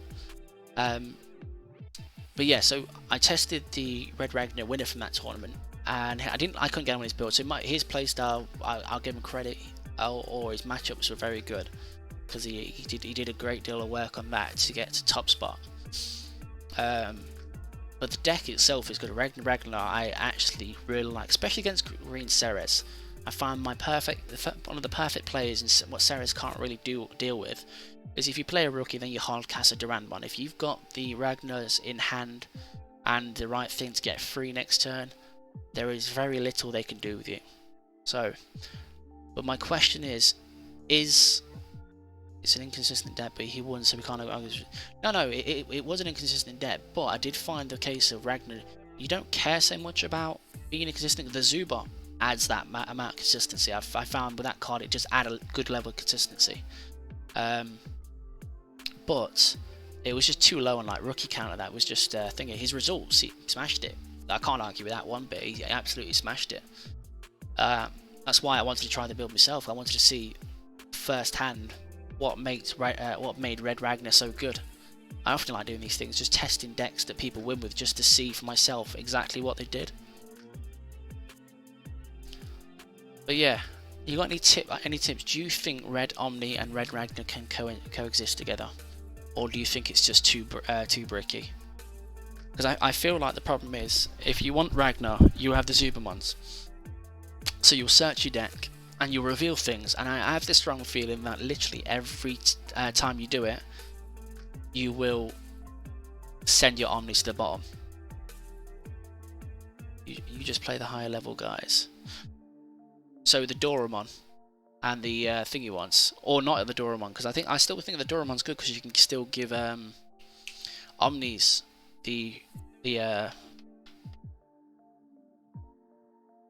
Omni's the levels, the security attack +1.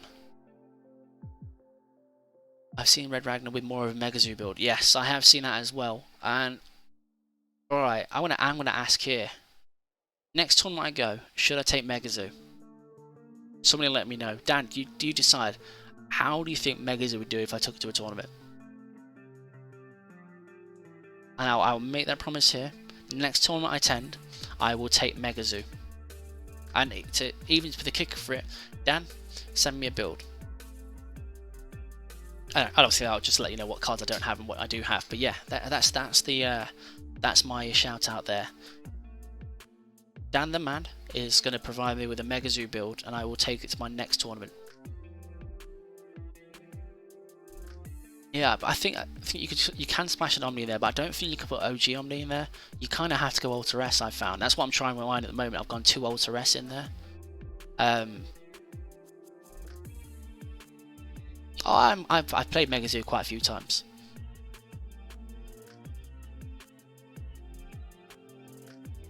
I mean, Mega Zoo is Rookie Rush at top level. You know, it's just the top heavy side. It's an interesting way of doing it. But that's not what we're doing. That's not why we're doing this, Dan. This is me shouting out here to you. I'm taking on a challenge, all right? And I hope if I play it, I have to go against you as well. Kresguru ult is the Zoo for 1.5. Yes, it is. I mean, Kresgarumon, love the card. I'd play Kresgarumon, or if I had the promo Infernamon, which I'm in the progress of trying to get hold of, all that stuff. Oh, it's not looking good here for. Yeah, that's that game. So we're going to game 3 now. Yeah, that's exactly my thoughts there, Dan. Because Ragnar does 2 checks by himself anyway, he's doing what OG Omni would. Obviously, he doesn't have the hard removal. Ultra S caters for the fact that people can build wide against Ragnar whilst you're taking the time to build her up. So you could build up, they're thinking you're going to go into a Ragnar, drop the Ultra S, bang, out of nowhere you've cleared their board. And I had it in because I played in a locals, NCG local weekend, and if I had the Ultra S, I could have cleared the board quite easily, but I didn't have it, so I just attacked 5 checks in one go, because that's what Ragnar does, and it's a thing of beauty when it does. So we got 20 minutes left on the round. Yeah, that's Zoo's pricey because you want 4 promo Venom. Yeah, literally that's it. I mean, I have the Mega Zoo stuff. That's the thing. I've got the price stamp of the Megazoo top end, so I've got all the Omnis and all the Millenniumons and everything like that I could use there. That's why I throw out the statement. I'd play Megazoo in my next official tournament just for the bans. I don't know how I'd do with it. I'll be honest. I don't know how I'd do with it because I think it's an unusual one. I guess I could do some testing. Shall I bring it to locals? Should that be my locals deck? Just outright Megazoo. That means I give everybody a chance to use as much memory as possible against me.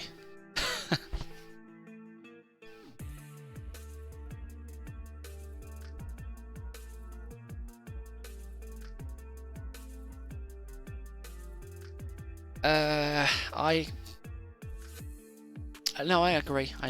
I went a bit overboard this set. I've got 3 of the Ultra Rest normal and one alt one, and then I've got 3 of the normal first set Omni as well. I made sure to stock up because I think obviously with BT5, the more Omnis the better, right? Especially if you want to play black as well, because you'll have Omnis Warp D, and then you'll have Ultra S as well, and that's gonna be some scary turbo level 7 black, I think. With the Millenniumons and all that, and the Ultra S, and then there's Warp D. It's just cool. Gives me shivers. That set's gonna scare me. Omnis everywhere.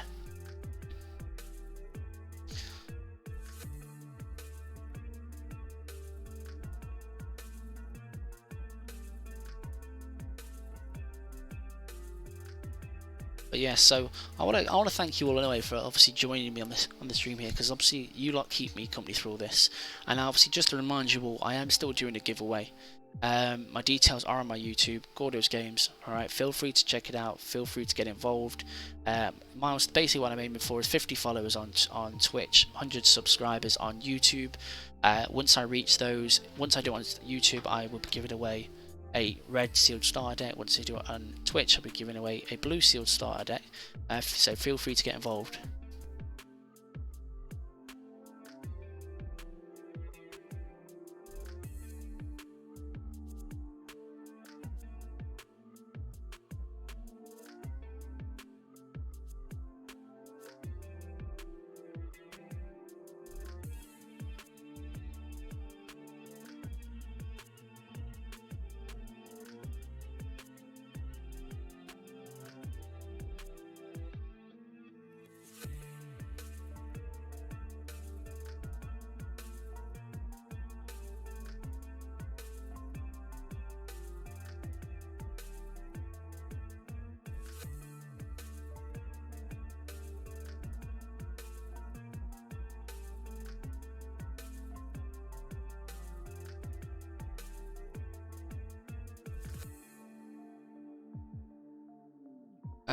No, it's not looking good for the red player. Not at all. Oh, Vulcan and Numi one. But don't forget, Anne. If he builds up too tall, instead of going, why? This is the scary part of Red Omni. You know this yourself. You can either go too tall or you can go wide. And Red has the options to take out both. That's the big problem with Red now. Is if you have them, obviously you have to see them. That is the big thing. But yeah, that could be the answer. You could be sitting there with a bunch of level 7s in hand, and all this building, if he doesn't do it right, could get taken out. One fell swoop.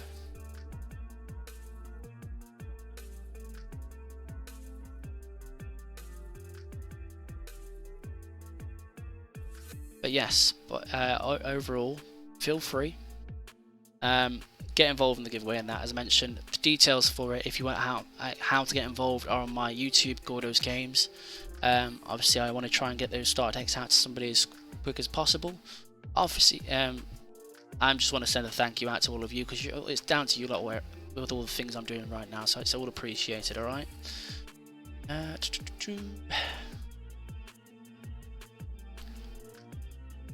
But yes, I've decided, Dan, I'm going to do it. I'm going to take Megazoo next one.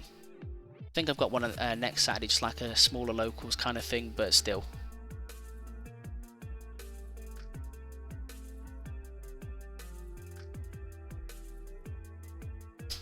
Blitz with security attack +1. And it's got an extra K as well, it's 13k.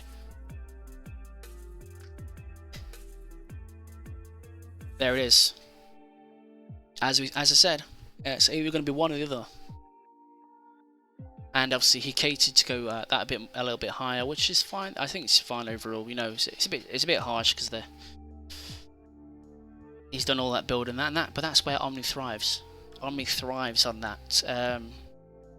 It can play down large, high cost things, and the amount of removal it's got it's a lot to deal with.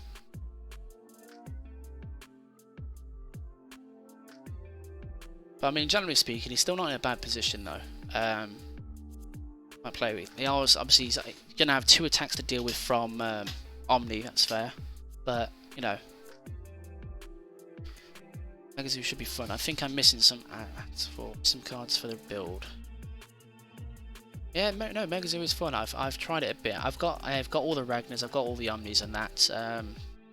I'm just never sure which way to go about it though, because there's a lot of things for it. Like you can go, do you want to go the purple lower half? Do you want to run the Millennium ones? Do you want to run, you know, just the red stuff and black stuff? How do you want to go about it? Do you want to go blue lower end because you get to more draws? Oh, Breath of the Gods, that's badly timed. Is he going to throw down a Volk again? No. He's going for the Dark Rhino. He might still throw down the Volk again. I don't see why. There you go. He's playing it safe now. That's fair.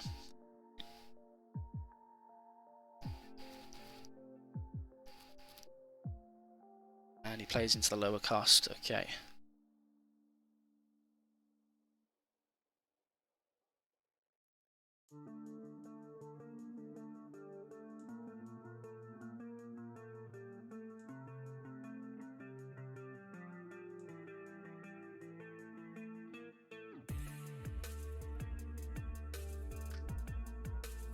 How long we got left on this round? Let me just double check for everyone. We've got 12 minutes left on this round.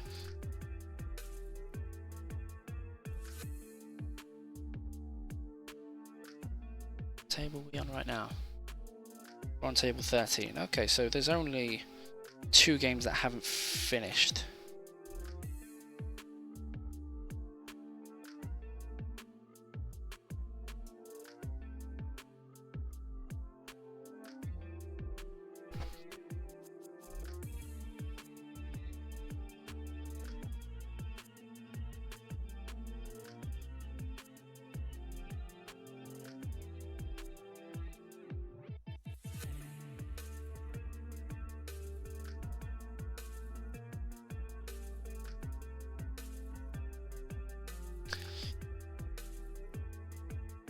Good comeback for red. Black needs a Millennium one.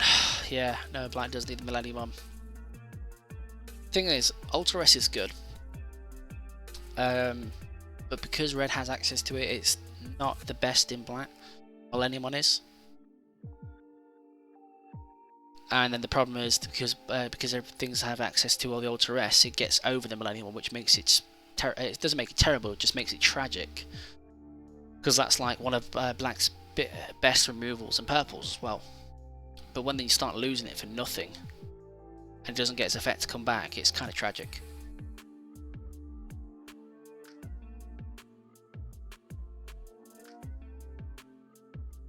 Question for the does he just keep swinging now?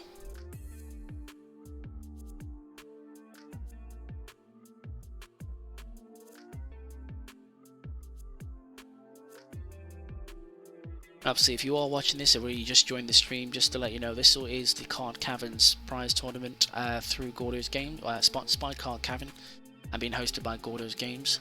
If you are looking to check out some Digimon TCG content, feel free to stop by, like, subscribe and follow. If you do want to get your hands on some product itself and start getting involved in the game, feel free to check out Card Cavern. They do stock singles, they do stock they deal with pre-orders, they have sealed products, and they deal in promos. They have a good amount of stock of quite a few different games either as well, because they do deal in Final Fantasy, Flesh and Blood, if you're looking to start up something new and interesting, and Pokemon as well. So they do have a selection, so there's a link in the chat for you. And if you are looking to get your hands on a custom playmat, some custom sleeves, feel free to stop by at Tri-Affinity Customs. They are popular in Dragon Ball Super. They have obviously splashed that into Digimon now, so feel free to check them out. So there you go, I've given you two dealers here. One can deal in cardboard for you, and one can deal in mats. I'm supply and demand. And he's hit a Gaia Force. Oh, I think that's the nail in the coffin there.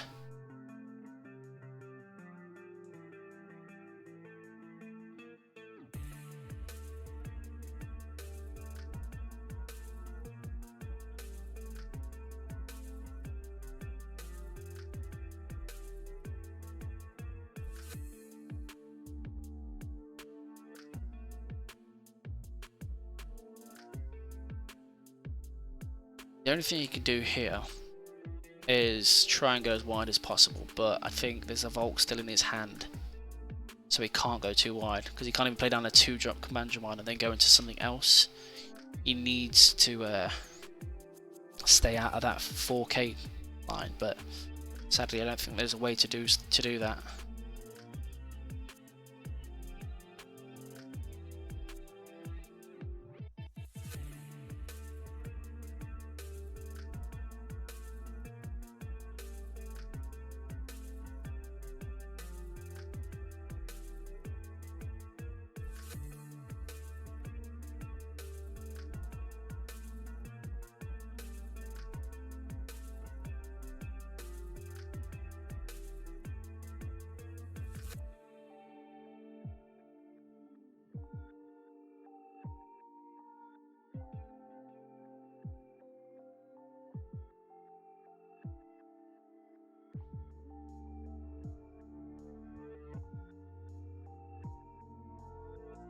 Yeah, that's too bad there, too bad. It's unlucky on the black player there. I think he did his absolute best there. The Gaia Force just took it.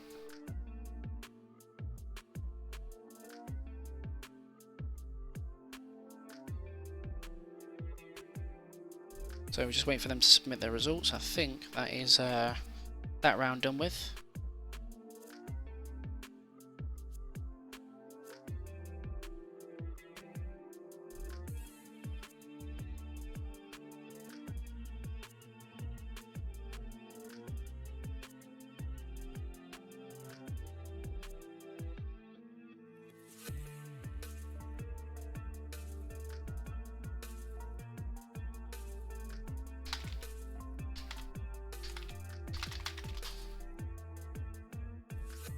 Okay, so we've actually had 2 drops. Let me just sort those out. Drop player. Drop player.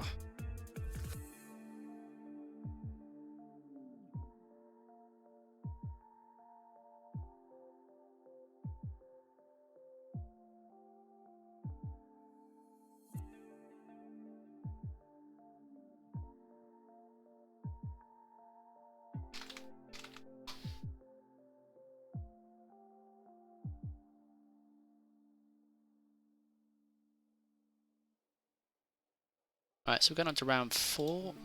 Just let know people the rounds are up.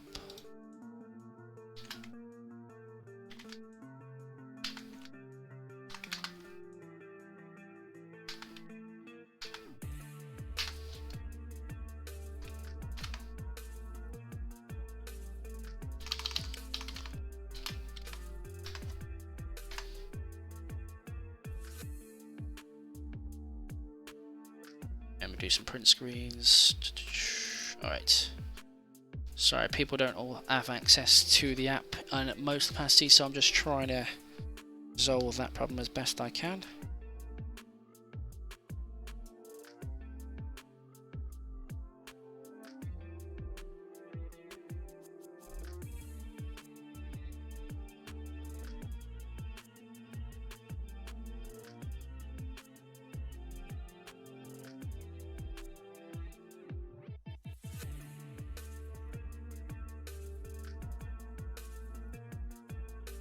Okay, so what table we're going for, people? Let me just see how many tables we got this time. Alright, we're down to 15 tables. Between 1 and 15. Fire, pick a number. Hit me with it. I picked the last one, it's on you.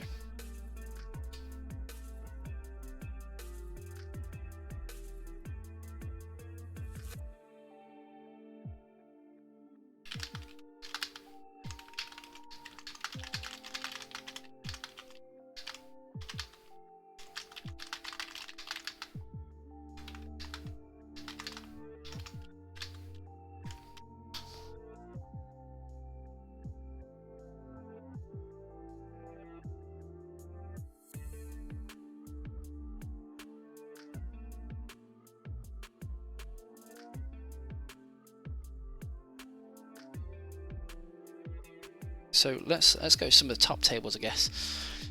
Nobody seems to want to pick a number here for me. So we've got 4 undefeated. Guess we'll go for...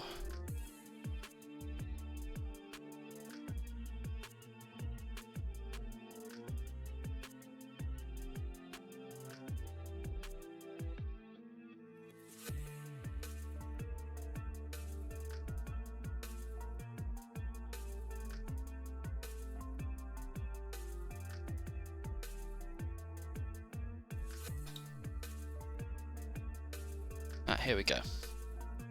So we're on top tables now. There is literally 4 undefeated, if I'm correct here. Yes, there is. We have Shen, Cesar, James, and Tom. Very nice. Tom's doing very well for himself. So decided between these, so there's 2 more rounds left basically. Is how it should work.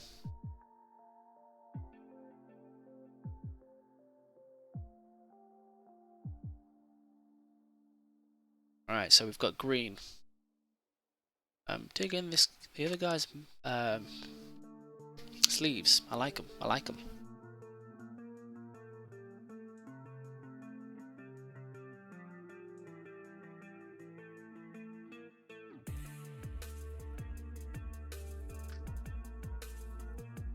And then we've got blue. Is it Imperial? Is that what we're looking at here?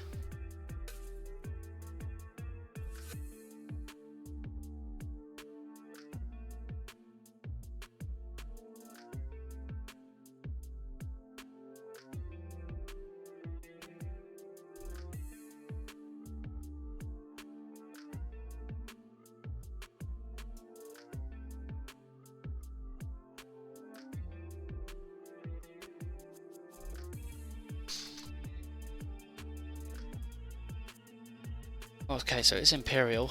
I guess that's not the dream start Blue's looking for.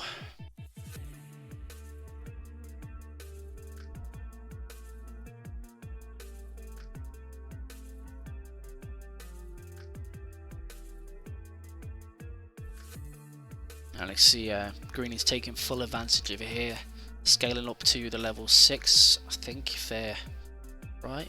I mean, he could drop Ceresmon now, and it wouldn't lose him anymore. Okay, he's going for the Woodmon. It's on 3.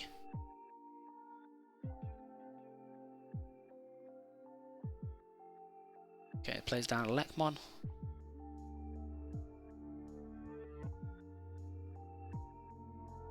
Can't quite see where that card is. Grillamon? Yeah, it's Grillamon.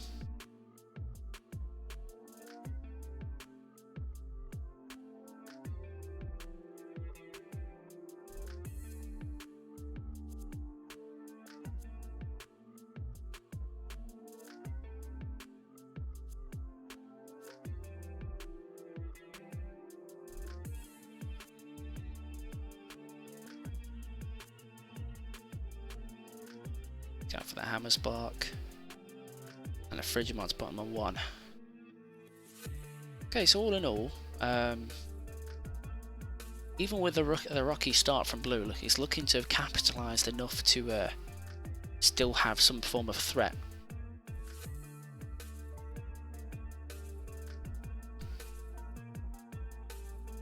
And the Argonon restand there is pretty massive, because if that goes, that then goes down into a Ceres. No, that's pretty good. That's pretty good times.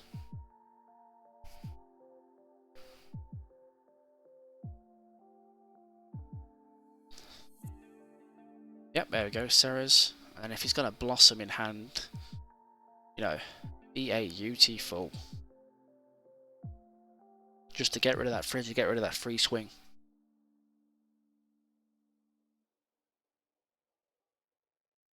Oh, he's got outright swinging with this Ceres. You don't see that very often from green players. Just a little bit of aggression with the Ceres. They're always quite patient with them. Like to, as in the colour green, they kind of like to build, cultivate, harvest.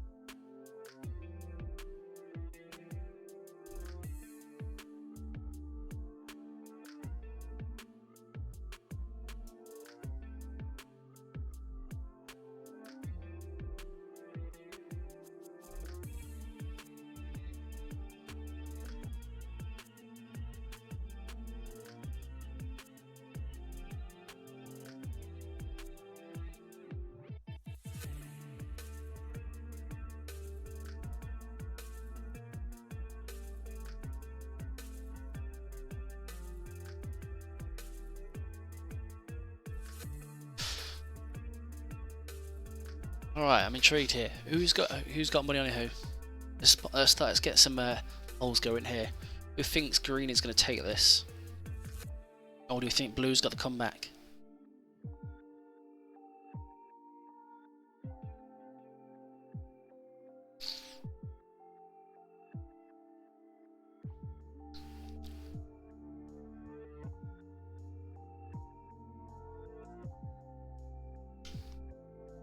Stepped away for a second. Well, so far what you've missed is Blue Imperial versus Green Ceres. Blue Imperial didn't have the best start they had to Davis first turn, leaving on 2, put them on 2 because they'd use a Hammer Sparkle as well. Green does look to have the advantage.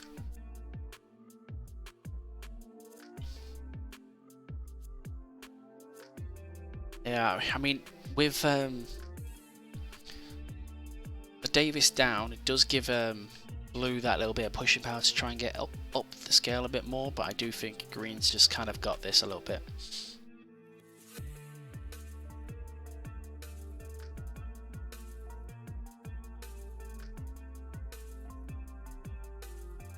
Oh.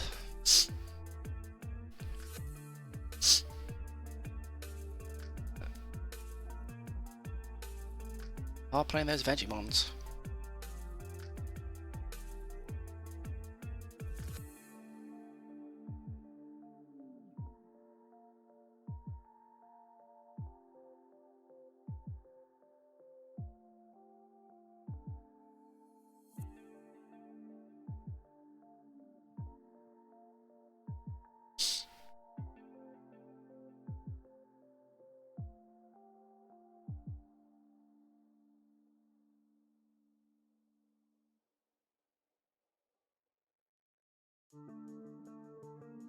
No, you can't raise that gorilla next turn because the most you can get it to is a Paildramon, then restand with Imperial. But Ceres there sat there with an Agumon underneath it and a Stingmon, so it becomes a minimum 13. So Imperial's going down at any day of the week.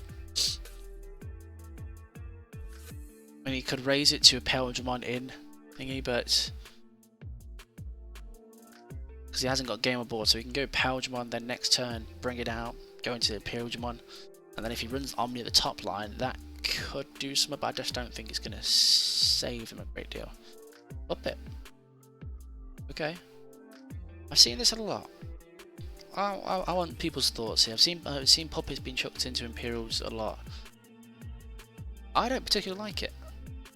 I don't think it adds as much to it, because it's not, obviously I know like Rookie Rush uses it and things like that, but I played Rookie Rush against Imperial and it ran the puppets, and all it made me do instead is either I puppet them back to put them on 1, or in one of my games where I positron laser them twice to get the full value. It's just bouncing things back and stopping things from attacking. I don't know, I just don't feel like puppets as impactful as he used to be. Obviously, you can pull games away from Rookie Rush, but that's because that's what that deck does. That's just constant abuse.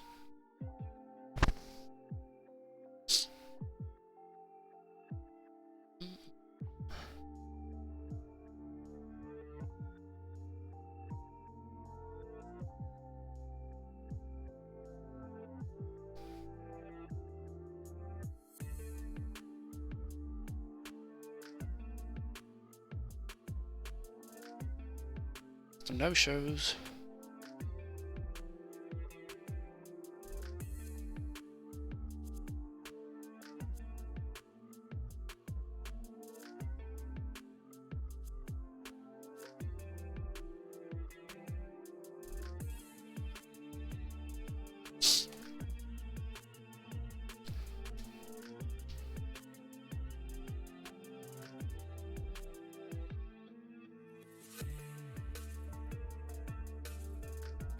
It's always interesting to watch green players because they're so methodical, and the fact that they've got so much efficiency in it, they can do so much on their turns.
Regain the memory of your Coolmon.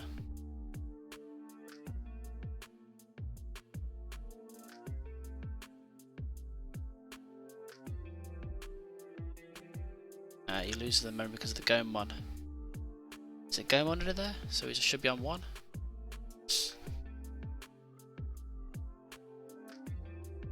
Yeah, it should go back to 1 because he gains. He might be digging for another Ceres. Yeah, he's got the Ceres. That's mean green's got, once it's got this kind of establishment, it just got so much time in its hands just to do what it needs to do.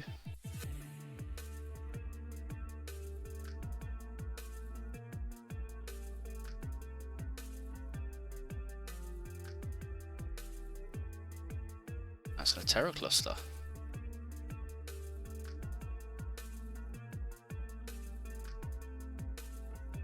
I mean, I weren't seeing seeing that coming.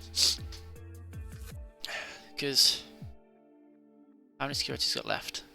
It's got 5 left. Okay, so he's safe against all that kind of stuff. But I mean, if okay, this is a big if. If he had Peldramon into Imperial to the Omni, he can clear his board. So just hear me out. So Peldramon goes into the Woodmon, then Imperial restand, take out the Argo, and then restand, take out the Blossom, and then Omni takes out the Ceres, and that would have been the most epic comeback ever.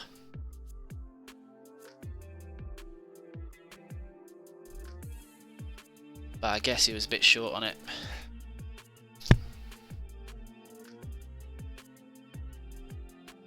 It's not going to clear the board. I mean, I think he was just. I think he's given game there.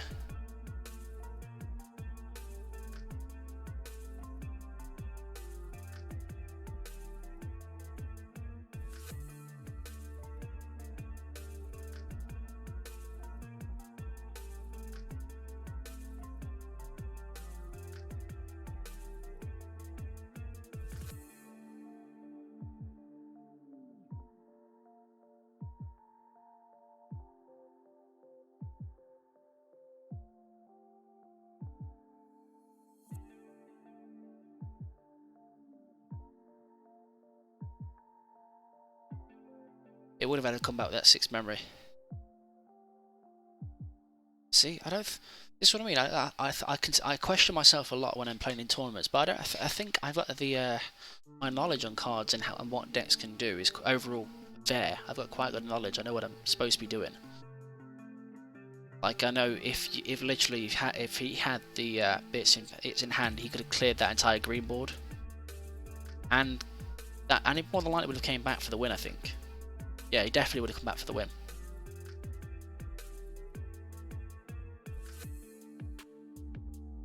Oh, we've had a disconnect there.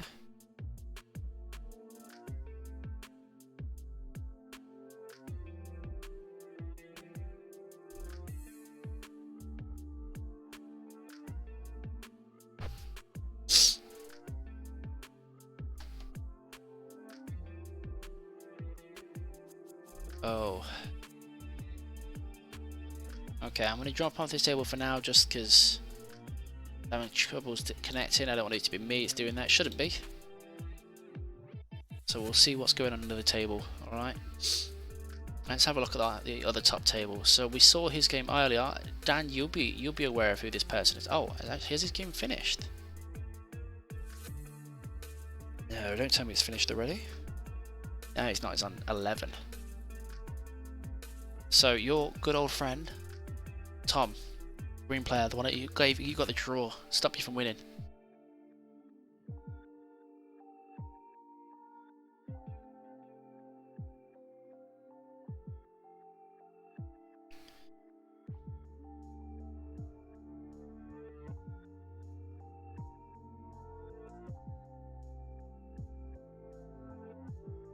Right. Let's check if there's a request for the disconnect there. There has it been? Okay, that's cool. As long as they're sorting out between themselves, I guess. Yes, good old Tom. He's undefeated so far. He's come a lot. So basically, I've taken Tom under my wing. Okay, what he says, I've been trying to work with him to try and change his playstyle. So you know when he played you originally, he had the very he had the tendency not to attack when he potentially could have had game, but he was always scared of security. So I've spent a bit of time with him working him just to drive that fear out of his head, and not be too worried about attacking for things if it's going to push you for game. He has come away from the Rusty because I've managed to get him to drop the Tigers because I tell him it's a bad card. Yeah, okay, the Piercing's great, but it's just not a good card all around. Doesn't reset T3, it's just not worth it. He runs only one Rusty in this build, one Mega, and it's a Ceres build, so it's Ceres Mum, but he's kept the one Rusty in there because it can tech in to clear some active things. So it's like against Shine, it's actually pretty good. Obviously, Ceres Mum's good against that, but Rusty's like, yeah. If you have a Tamer out and it's on board against something Shine, it's pretty much a bad time. No cards in hand. Oh.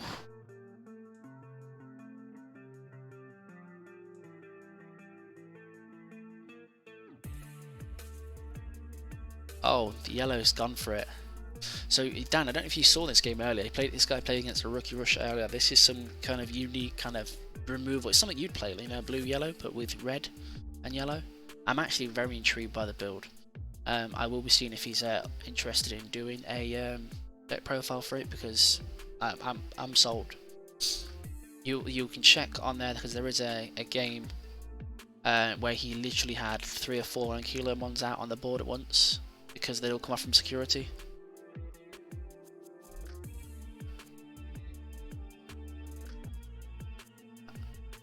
I think that Tom actually has it here. Oh no! Whoa! Okay, he's keeping his board pinned down. I guess that's fair.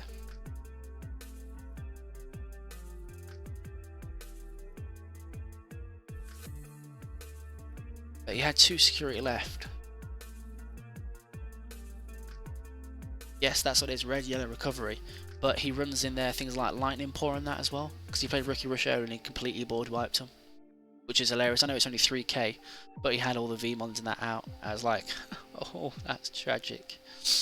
And he runs like 3 or 4 Seraph Mons, something like that. So it's no, I don't think he does run Cherubi Mom. And I can tell you actually. Shall we have a quick nose? I have the power as a tournament organizer.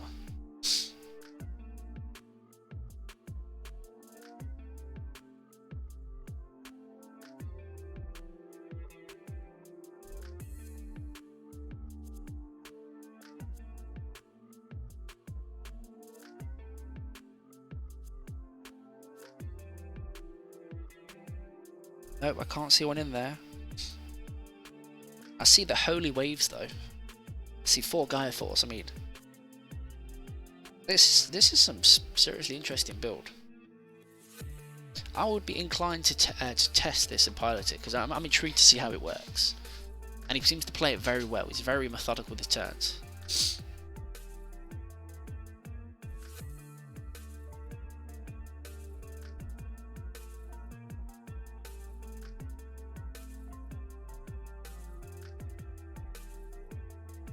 But it looks like Tom's digging here.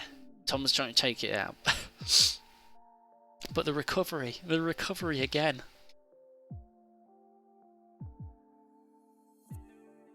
Oh no, the recovery's not there. He absolutely needed that recovery.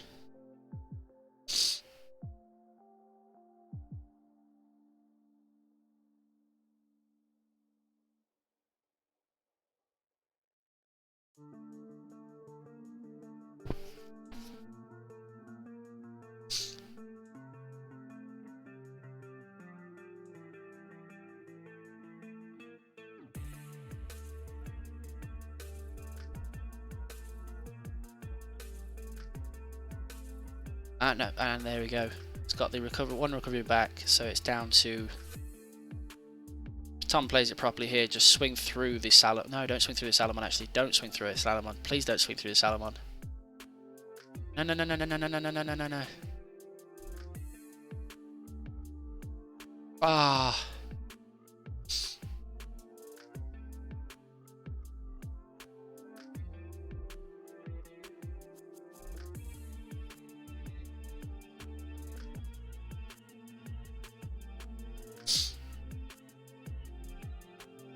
Oh no. I cannot believe he did that.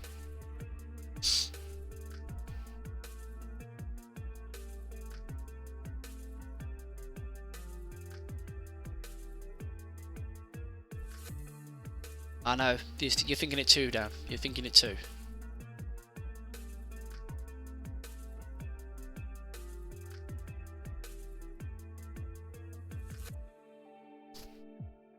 I cannot believe. Because he's going to go into a Seraphimon now. If he's got it there, he's going to recover into a Seraphimon. He's going to double check security. And Tom's got no cards in hand. There it is. That's game.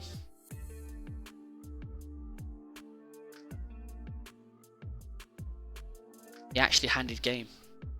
I don't know about you, Dan. I'm upset on the inside. Are you crying on the inside? I could be crying on the outside at this rate.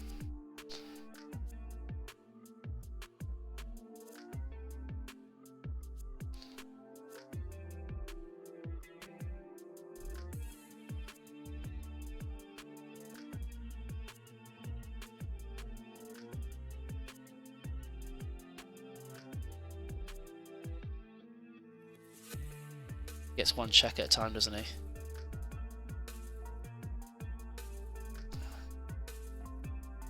Yeah, I know. I remember the thingy, but you can see Tom's got literally no cards in hand.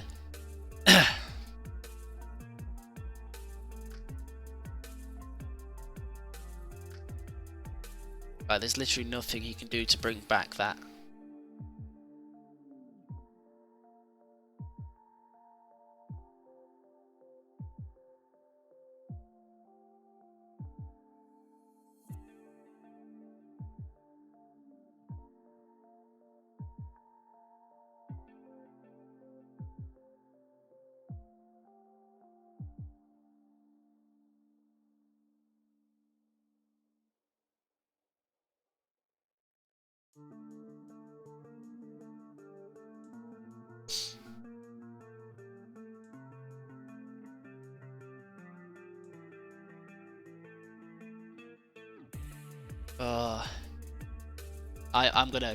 I tend to do that quite a lot. When I've seen people make crucial mistakes, which they may not have realised or potentially helps them develop as a player, I'm happy to just have a conversation with them because,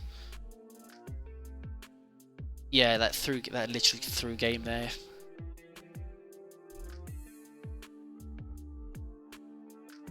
Because like he went down to no cards in hand, which wasn't great, but he was in a position where he just needed to keep swinging at security.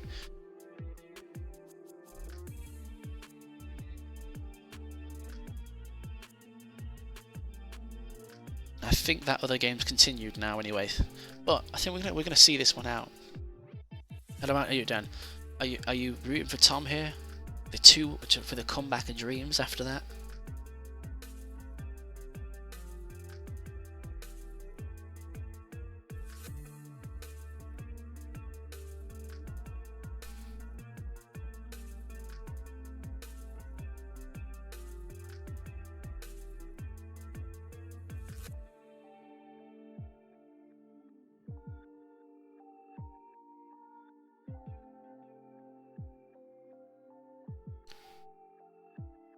Alright, I'll be back in just a moment, people. I'll leave the game running for you all.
Alright, someone catch me up. I've been away from the game.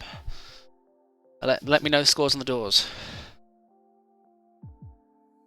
I'm assuming Tom's in a good spot again, because he's got a Lilymon and a Ceresmon out. That's a pretty nice combo.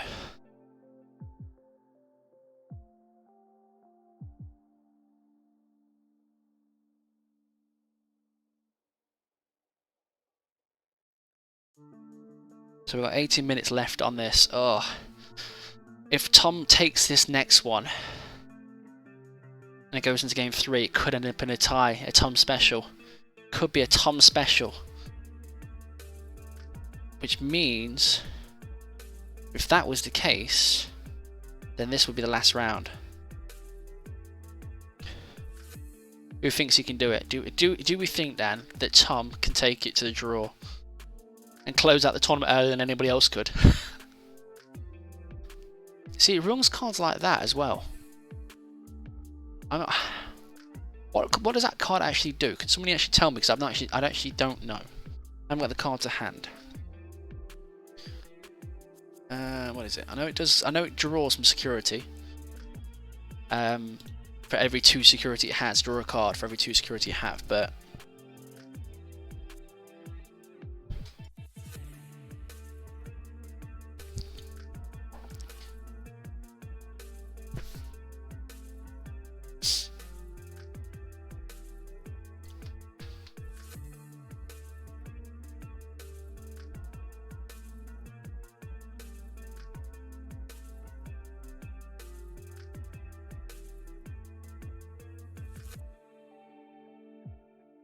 there's some discussions around memory here.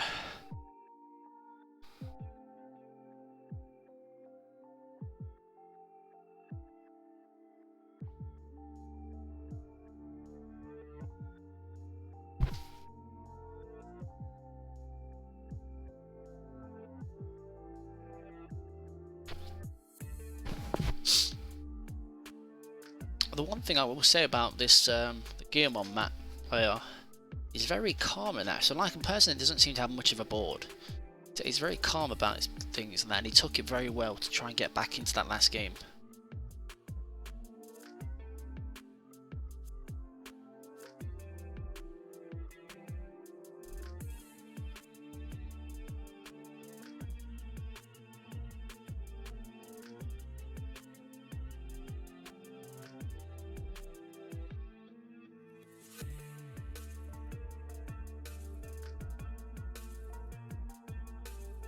What placing looking like now? Okay, so the other top table are still going.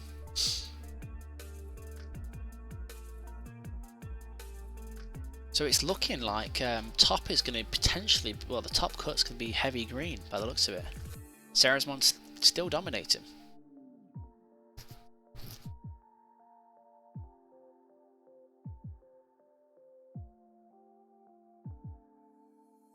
And he's throwing down the Gaia Force on the Ceres.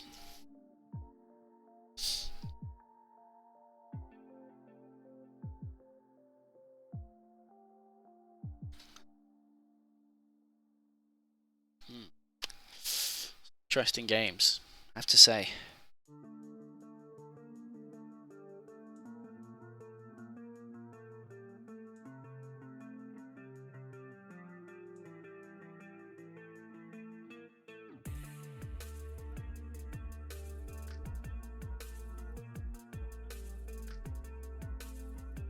Give me a second. Give me a second. Let me just check on something with a friendly.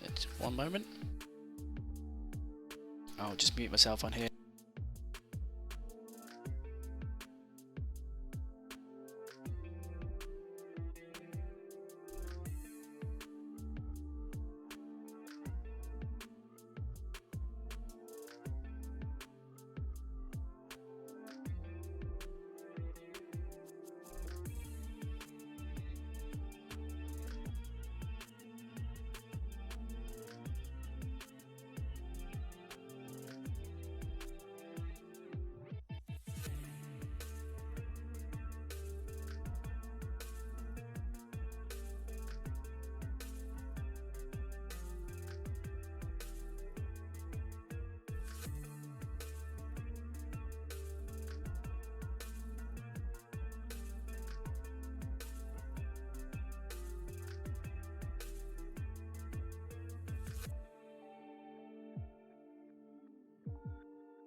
Yeah, that's my bad, dude. If I was just on the phone to the other to the head judge, just to confirm everything was alright and going okay from his side.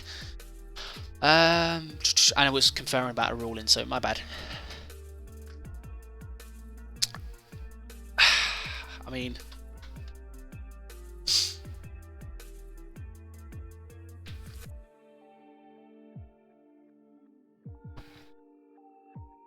okay, it's got the Woodmon. Don't go. Oh yeah, it's gonna go on the Woodmon for the Blossomon. Okay. Okay, so it looks like it's got a bit more momentum. Thank you. Is the stream alright now? By the way, for everybody, I'm assuming the quality is a lot better now in the sense of it's actually not laggy. Because if that's the case, then whoop whoop.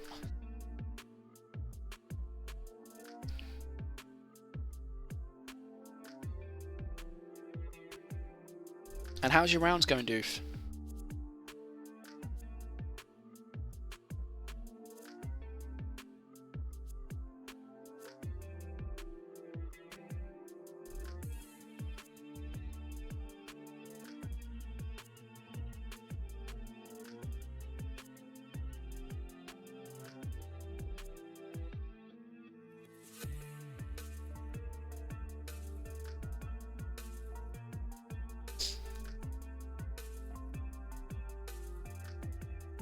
I think I'm 2-2 or something. Oh, it's nice, Steve. What have you played so far? And why? All I'm seeing is a lot of green. Lost a Rush and a Red Omni. Okay, yeah. Well, Red Omni's not the best matchup for. It's a bit laggy, I think. I mean, I guess you can have some kind of delay on the stream. It's not all in all. Yeah, pretty much beat Shine and Black blockers. Yeah, but Rush and Red Omni, they're not great matchups. Yeah, that's right. But, I mean, let's just take a minute here, because I'm this person's build. I'm actually in awe of how it performs. I'd love to know the methodical way they put this together, because it was a 1 security. Now he's back up to 4. Not lagging anymore though. Awesome.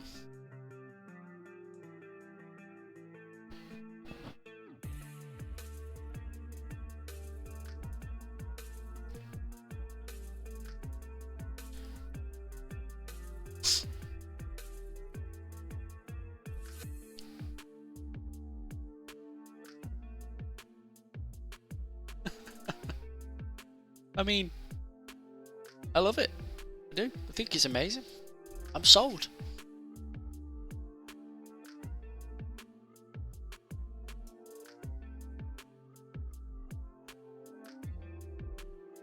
No, it's not a Shine deck at all. It's madness incarnated. It's recovery, destruction, removal. It runs 7 Heavens. It runs Gaia Force. It runs a hell of a lot of recovery. It runs the Ankylo ones from security. Hey, I think he's going for your role of meme deck maker. I think he's looking to take that from you. I'll be honest. I won't stand for that. And this meme deck is actually putting in some solid work. It bullied Rookie Rush earlier. I mean, absolutely bullied.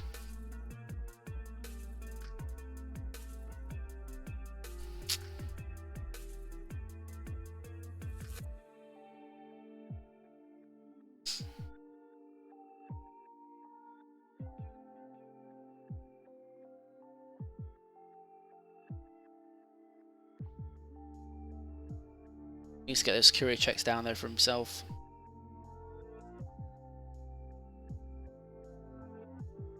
Oh yeah, absolutely annihilated Rush, no problems. Yeah, we're still believers, but I mean, we're struggling for time though, so if he takes this round, it's going to go down to a draw. You want the red-yellow to win, Doof? Is that what you're saying? You're betting against Tom, one of the local lads. You are outright selling him out. Oh, news just in for those that watched that part of the other top table, Sheng versus Caesar. The Blue Imperial Digimon actually came back to win 2-1.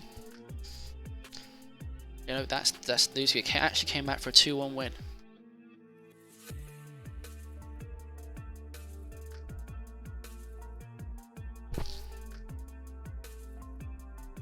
I love Tom, but like the meme. I know what you're gonna say. It's the meme. It's every possible way of triggering your opponents, gaining 5, recovering 5 lots of security back just for the pure banter. And then removing things.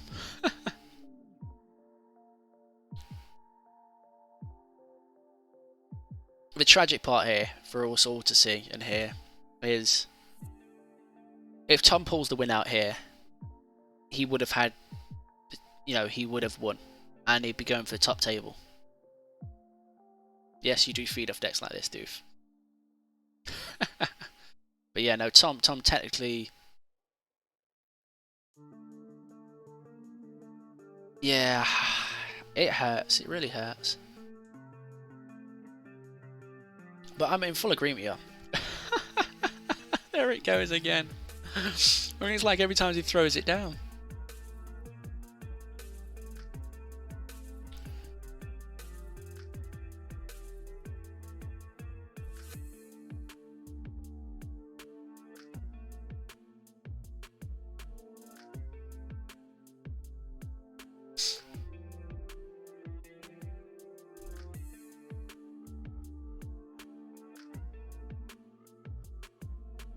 Okay, so we got 1 minute 43 left on this.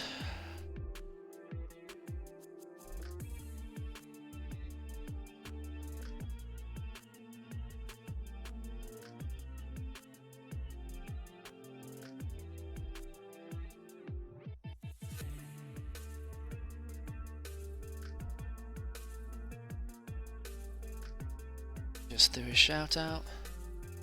Tevinson guy, if Tom attacks wrong, do well too. Yeah, that's true. It's true. But fact is, you had no choice but to swing.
Okay, so that's timer round. Let me just set the 10-minute timer. Right. That's not Rusty at all. No, he's playing Ceres, but he plays 1 Rusty and 1 Mega now. He's converted.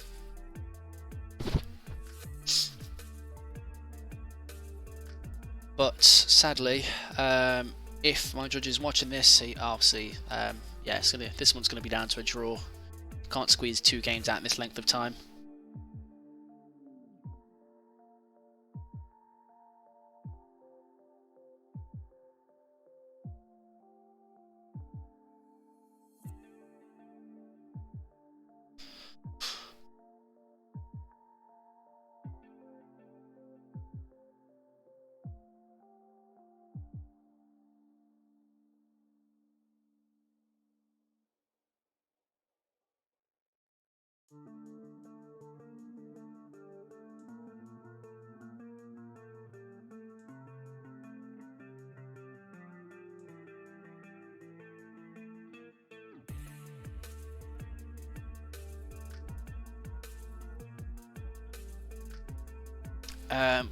Josh, if you're watching, or Lobo, if you're watching, judge requested table.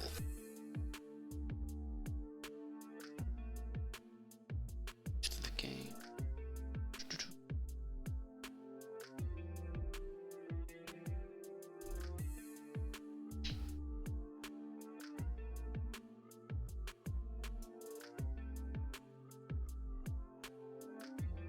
So basically, I see the problem here is Akilamon went to swing into Gargamon, and it's 5k because of the tie tamer.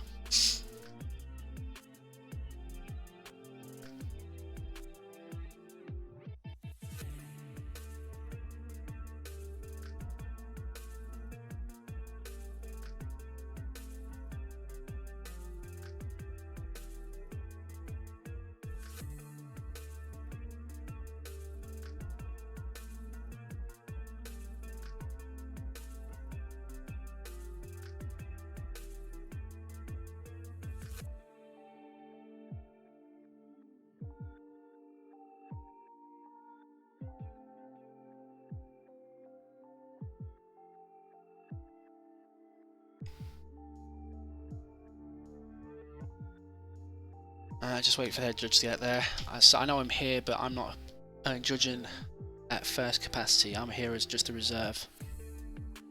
Oh, there you go. You can tell Lobo's just there, joined, because every time he joins, Tom gets disconnected. It's okay. I'm pretty sure he'll explain that to him.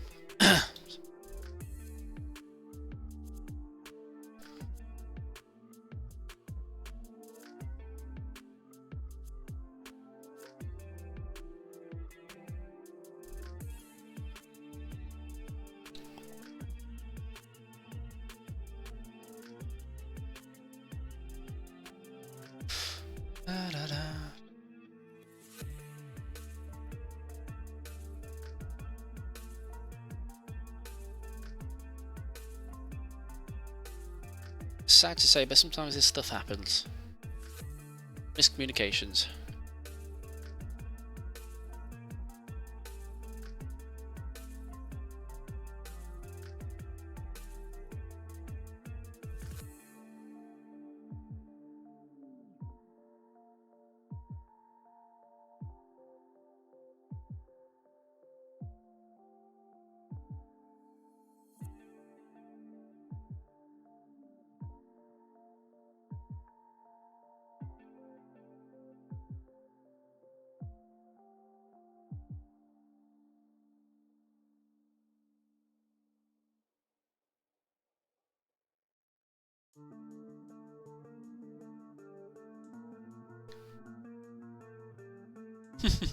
As soon as he leaves,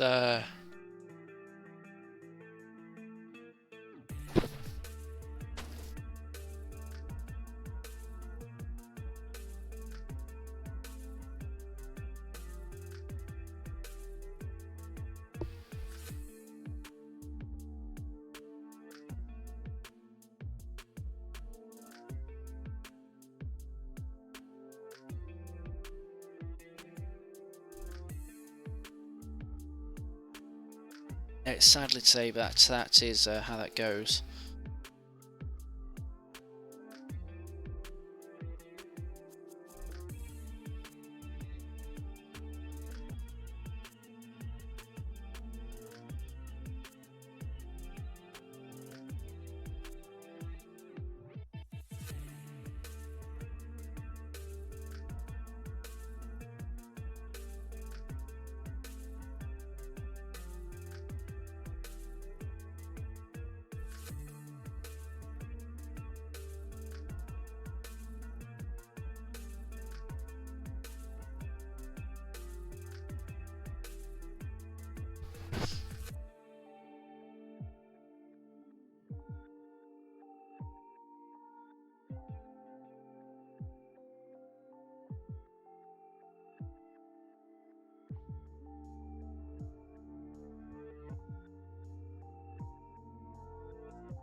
So I'll have to confirm my head judge after this if he's going to go on for another round or not, because technically we have one undefeated.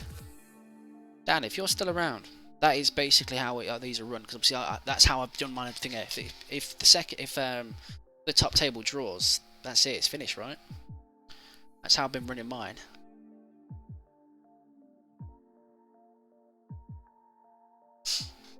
Oh, there it goes.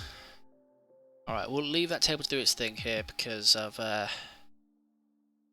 that's basically finished. The time in the round is basically gone. 2 turns are periodically up, I believe.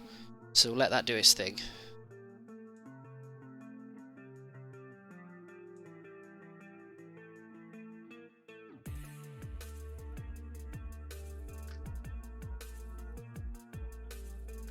But as from my calculations, I'm pretty sure there was 2 turns there. It might have just been short of that, but you know, unless he went on to beat Tom there, which I don't think there was a possible way of doing so without taking a security by some unknown way that I can't think of. So what I'll do is I will confer with the judge in a moment.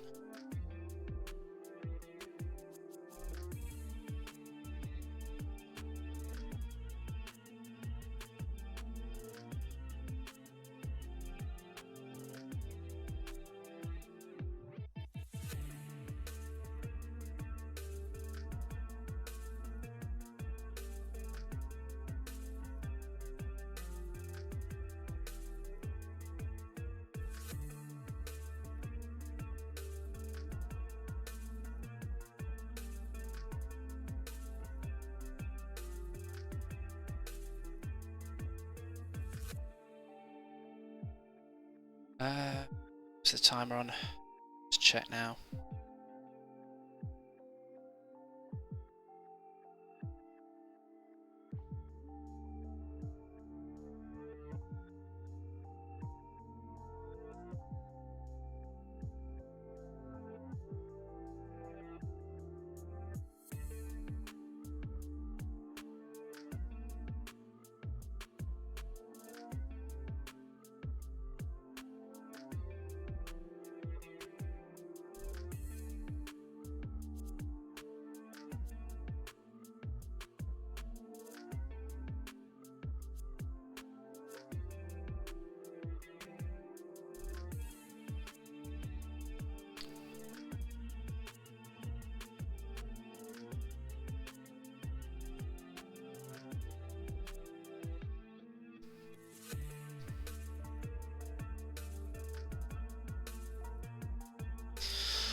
Let me check.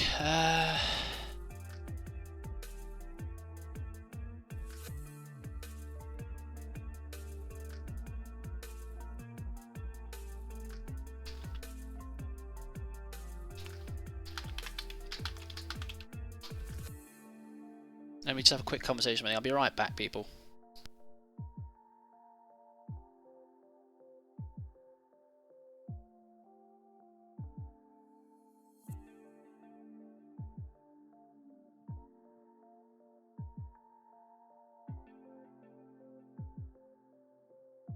Where's my audio? Why is it not on here?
Alright, dude.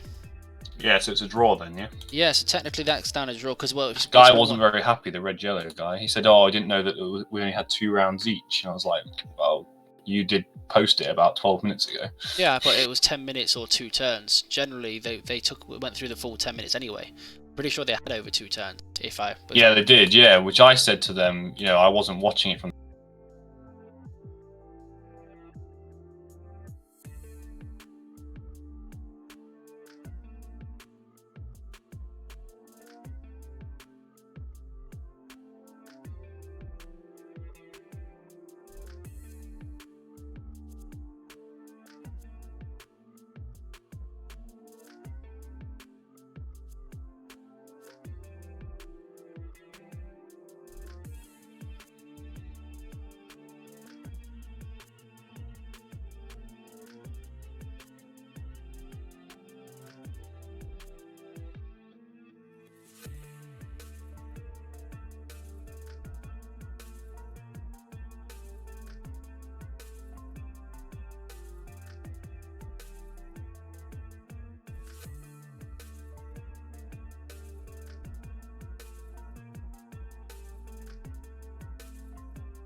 All right, people. Includes Just- himself too. Just jumping in here to let you all know that is the last round. We technically at this point do have one undefeated. Sheng has taken top at this point, so we are officially completed our first tournament. And that Nice, sucks. nice. I got dropped in 9th place because of that.